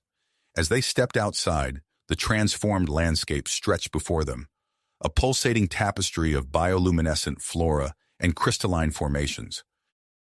Henry's skin tingled as they approached the nearest crystal structure, its facets gleaming with an otherworldly light. Without hesitation, he reached out and placed his hand on its surface. The effect was immediate and profound. A surge of energy coursed through Henry's body, his skin erupting in a dazzling display of bioluminescent scales. Dr. Chen watched in awe as Henry's form shifted, becoming more fluid, more attuned to the alien world around them. Sarah, Henry gasped, his voice resonating with a newfound depth. I can feel it, the planet, the crystals, everything. It's all connected. Through his connection with the crystalline network, Henry's mind expanded, processing vast amounts of information about Zartha's geological structure and the forces threatening to tear it apart. He saw the planet's core, a swirling mass of energy, its rhythm disrupted by the transformation process. We need to stabilize the core, Henry said, his eyes glowing with an inner light. The harmonic resonator is a start, but it's not enough. We need more. A network of resonators, working in harmony with the crystal formations. Back at the colony, Colonel Steele received Henry's insights through Dr. Chen's hurried transmission. He turned to the team of engineers and Wagner scientists gathered in the command center. You heard him, Steele said, his voice cutting through the chaos. We need more resonators, and we need them now. The room erupted into action. Human engineers and Wagner scientists huddled over holographic displays, their minds working in tandem to adapt the harmonic resonator's design for mass production. Captain Alexei Kuznetsov stepped forward, his face set with dedication. Colonel, my team can deliver these resonators once they're ready. We'll use the modified atmospheric flyers. Steele nodded. Make it happen, Captain. And be careful out there. The atmosphere is becoming increasingly unstable. As the engineering team worked tirelessly to construct the new resonators, Dr. Marcus Reeves made a startling discovery. He burst into the command center, his eyes wide with excitement. "Colonel, we found something incredible," Reeves said, pulling up a holographic display of Zartha's underground structure. "The hybrid ecosystem's root network. It's trying to form a planetary support structure, but it's being hindered by pockets of untransformed bedrock." Steele leaned in, studying the display. "Can we do anything to help it along?" Reeves nodded vigorously. "We've developed a plan to accelerate the root network's growth using a combination of chimera-derived growth factors and modified terraforming techniques. If we can implement this alongside the resonator network, we might have a chance at stabilizing the planet." As Reeves's team set to work on their plan, Major Dmitry Volkov's voice crackled over the comm system. "Command, we have a situation at the perimeter. New life forms are emerging from the fissures in the unstable regions. They're attacking the defensive line." Steele's fist tight. "What kind of life forms, Major?" "Unlike anything we've seen before," Volkov replied, the sound of weapons fire in the background. "They seem to be a result of incomplete transformation. We're holding them back for now, but we need reinforcements." "Understood," Steele said. "I'm sending additional security teams your way. Use the new hybrid weapons. They should be more effective against these creatures." As the colony mobilized to face this new threat, Jake Hawkins coordinated the evacuation of civilians to the underground shelters. The constant tremors made the process treacherous, with sections of the colony threatening to collapse at any moment. "Keep moving," Hawkins shouted, guiding a group of colonists towards a shelter entrance. "Stay with your buddy and watch for any sudden changes in the terrain." In the Wagner section of the colony, Zix Vale chittered excitedly as he pored over ancient records. His antennae twitched as he turned to his human colleagues. "We've found it," he exclaimed. "Our ancestors faced a similar crisis on our original homeworld. They developed a technique to channel and redistribute geothermal forces through a network of energy conduits." The human engineers gathered around, their eyes widening as they absorbed the implications of this discovery. One of them, a young woman named Ava, spoke up. "If we could adapt this technique to work with the crystalline formations and the harmonic resonator network..." Zixavile's multifaceted eyes gleamed. "Precisely. We must inform Colonel Steele immediately." As night fell, the colony's efforts to stabilize Zartha reached a fever pitch. Captain Kuznetsov and his team of pilots braved increasingly turbulent skies to deliver the new resonators to strategic locations across the transformed landscape. "Watch your six, Martinez!" Kuznetsov barked into his comm as another atmospheric flyer narrowly avoided a violent updraft. "We've got another pocket of untransformed terrain ahead. Prepare for evasive maneuvers." The flyers dipped and weaved through the chaotic skies, their hybrid engines humming with impossibly strong power. As they deployed the resonators, patches of stability began to form in the transformed landscape, creating a patchwork of safe havens amidst the chaos. Meanwhile, Henry Russell, his body now fully adapted to the hybrid ecosystem, acted as a living conduit between the colonists and the Chimera. Through him, Dr. Chen received complex instructions for modifying the human genetic structure. "It's incredible," Chen murmured, her fingers flying over a data pad as she transcribed the information. "With this, we could develop a gene therapy to accelerate human adaptation to Zartha's new environment." As the night wore on, the defenders of Zartha prepared for their most ambitious effort yet, a coordinated attempt to stabilize the planet's core. The plan would require split-second timing and perfect coordination between all elements: the harmonic resonator network, the crystalline formations, and the hybrid ecosystem's root system. Colonel Steele's voice rang out across the colony's comm system. "This is it, people. Everything we fought for comes down to this moment. Stations, report in." One by one, each team confirmed their readiness. The tension in the air was palpable as they awaited the signal to begin. Steele took a deep breath, his hand hovering over the command console. "Initiate stabilization sequence, now." "Now," Steele commanded, his finger pressing down on the console. A low hum filled the air as the network of harmonic resonators activated simultaneously. Energy pulses surged through the crystalline formations, in the hybrid ecosystem's root system, causing the transformed landscape to erupt in a dazzling display of bioluminescence. Henry Russell stood at the epicenter of the largest crystal formation, his transformed body pulsing with an otherworldly glow. As the energy from the resonators coursed through him, he felt his consciousness expand, connecting with every facet of Zartha's new ecosystem. "Energy levels are spiking," Dr. Chen reported, her eyes fixed on the monitoring equipment. "Henry's vitals are fluctuating rapidly."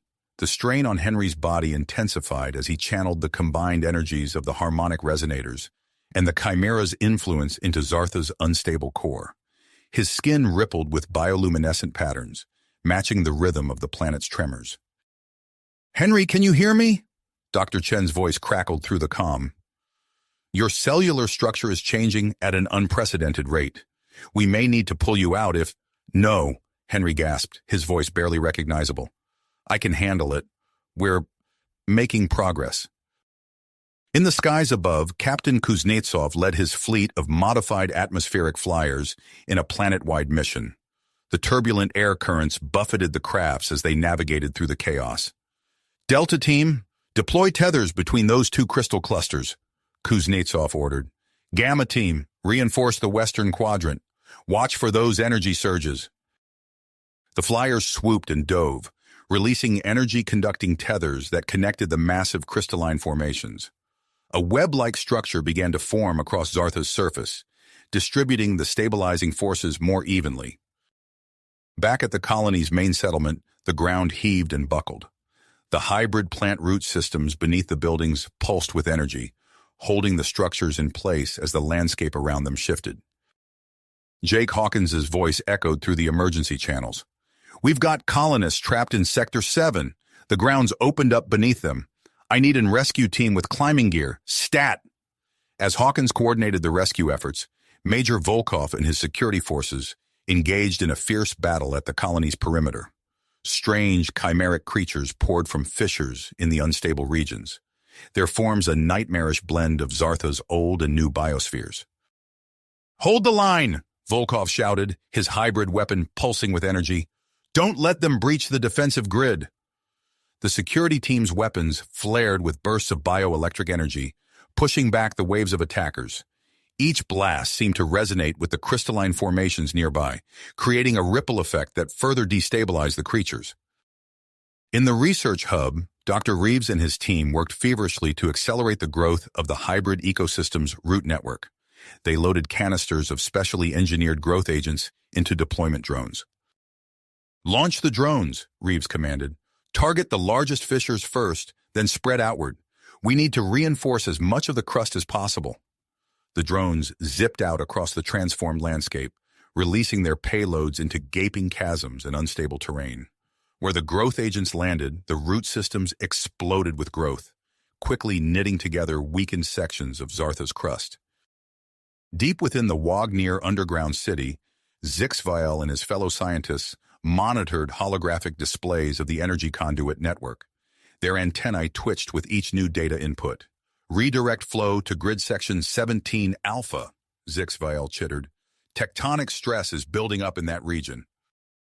The Wagnir scientists worked in perfect synchronization, their movements a blur as they made real-time adjustments to the energy flows. Their efforts prevented several massive earthquakes from devastating the most populated areas of the colony. As the stabilization process reached its zenith, the sky above Zartha erupted in a spectacular auroral display. Curtains of light danced across the atmosphere, visible from every corner of the transformed planet. In the medical facility, Dr. Chen watched in awe as the colonists who had received the emergency gene therapy began to change before her eyes. Their skin took on a faint luminescence, and their eyes developed an alien sharpness. "Incredible," she murmured, reviewing the real-time genetic data. "They're adapting to the new environment at an exponential rate." The transformed colonists quickly proved invaluable, using their newfound abilities to navigate the volatile landscape and assist in rescue operations. Their enhanced senses allowed them to predict and avoid dangerous geological shifts before they occurred. As the first rays of Zartha's sun broke over the horizon, the intensity of the planet's convulsions began to subside. The harmonic resonator network, now fully integrated with the expanded root system and crystalline formations, hummed with a steady, calming frequency. Colonel Steele's voice, hoarse from hours of issuing commands, came over the comm system. "Status report, all stations." One by one, team leaders reported in. The untransformed terrain was stabilizing, integrating with the hybrid ecosystem in a controlled manner.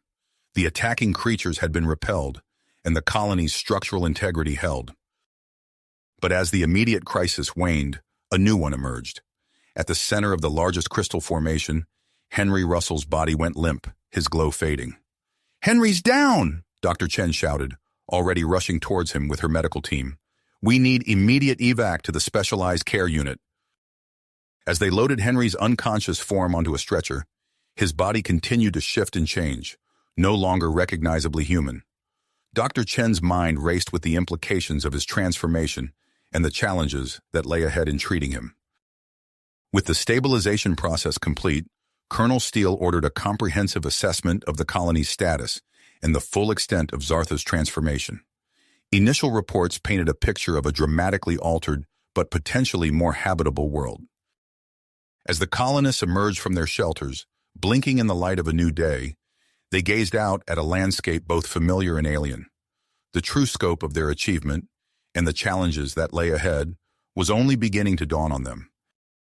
In the specialized medical facility, machines whirred and beeped around Henry's motionless form. Dr. Chen studied his readings, her brow furrowed in concentration. "What have you become, Henry?" she whispered.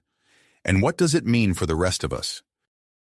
"Us," she turned to her team, dedication etched on her face. "We need to stabilize his condition and understand these changes. This could be the key to our future on Zartha."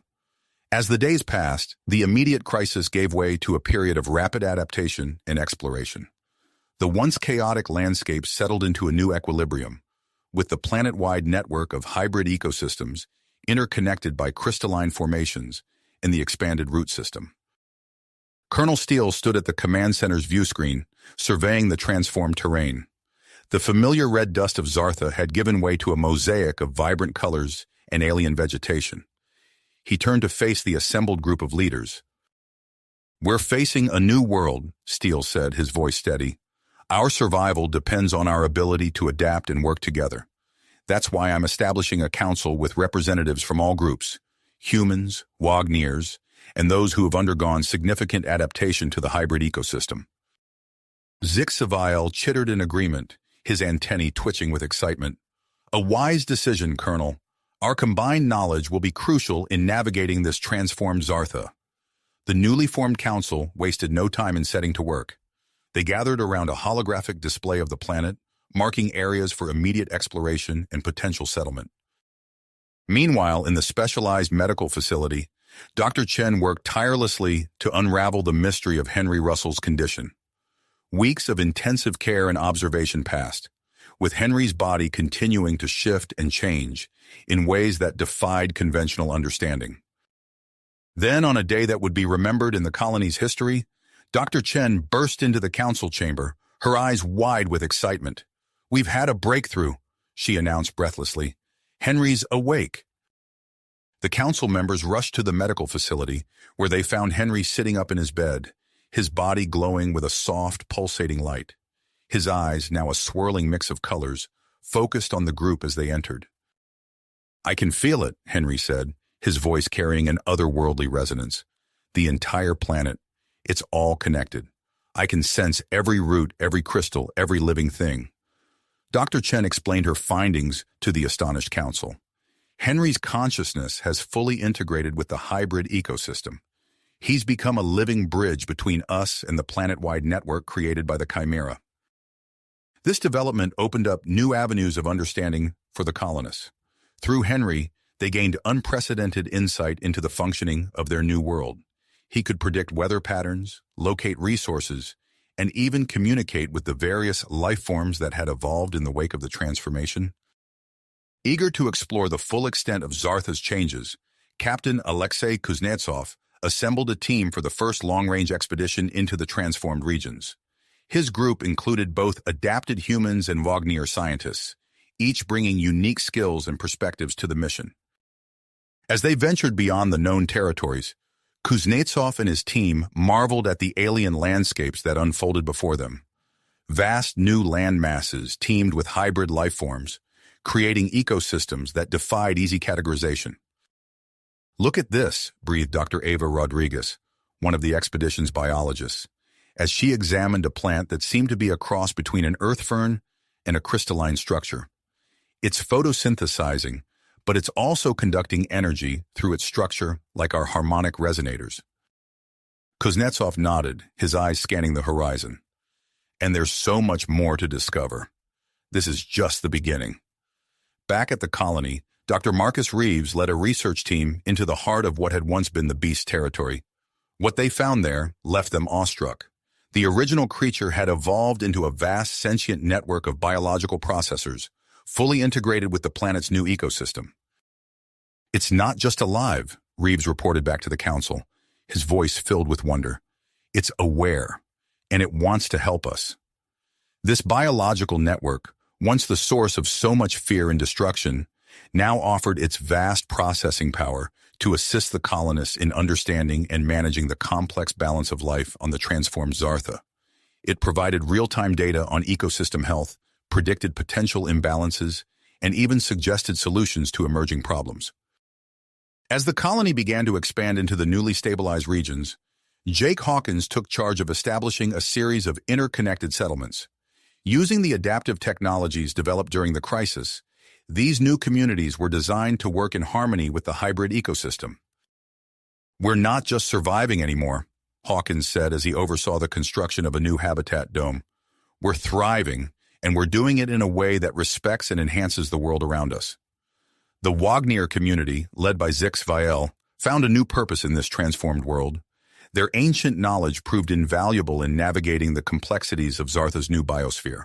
They took on the role of mediators, establishing communication protocols that allowed for peaceful coexistence and cooperation between humans, adapted hybrids, and the native life forms of the planet.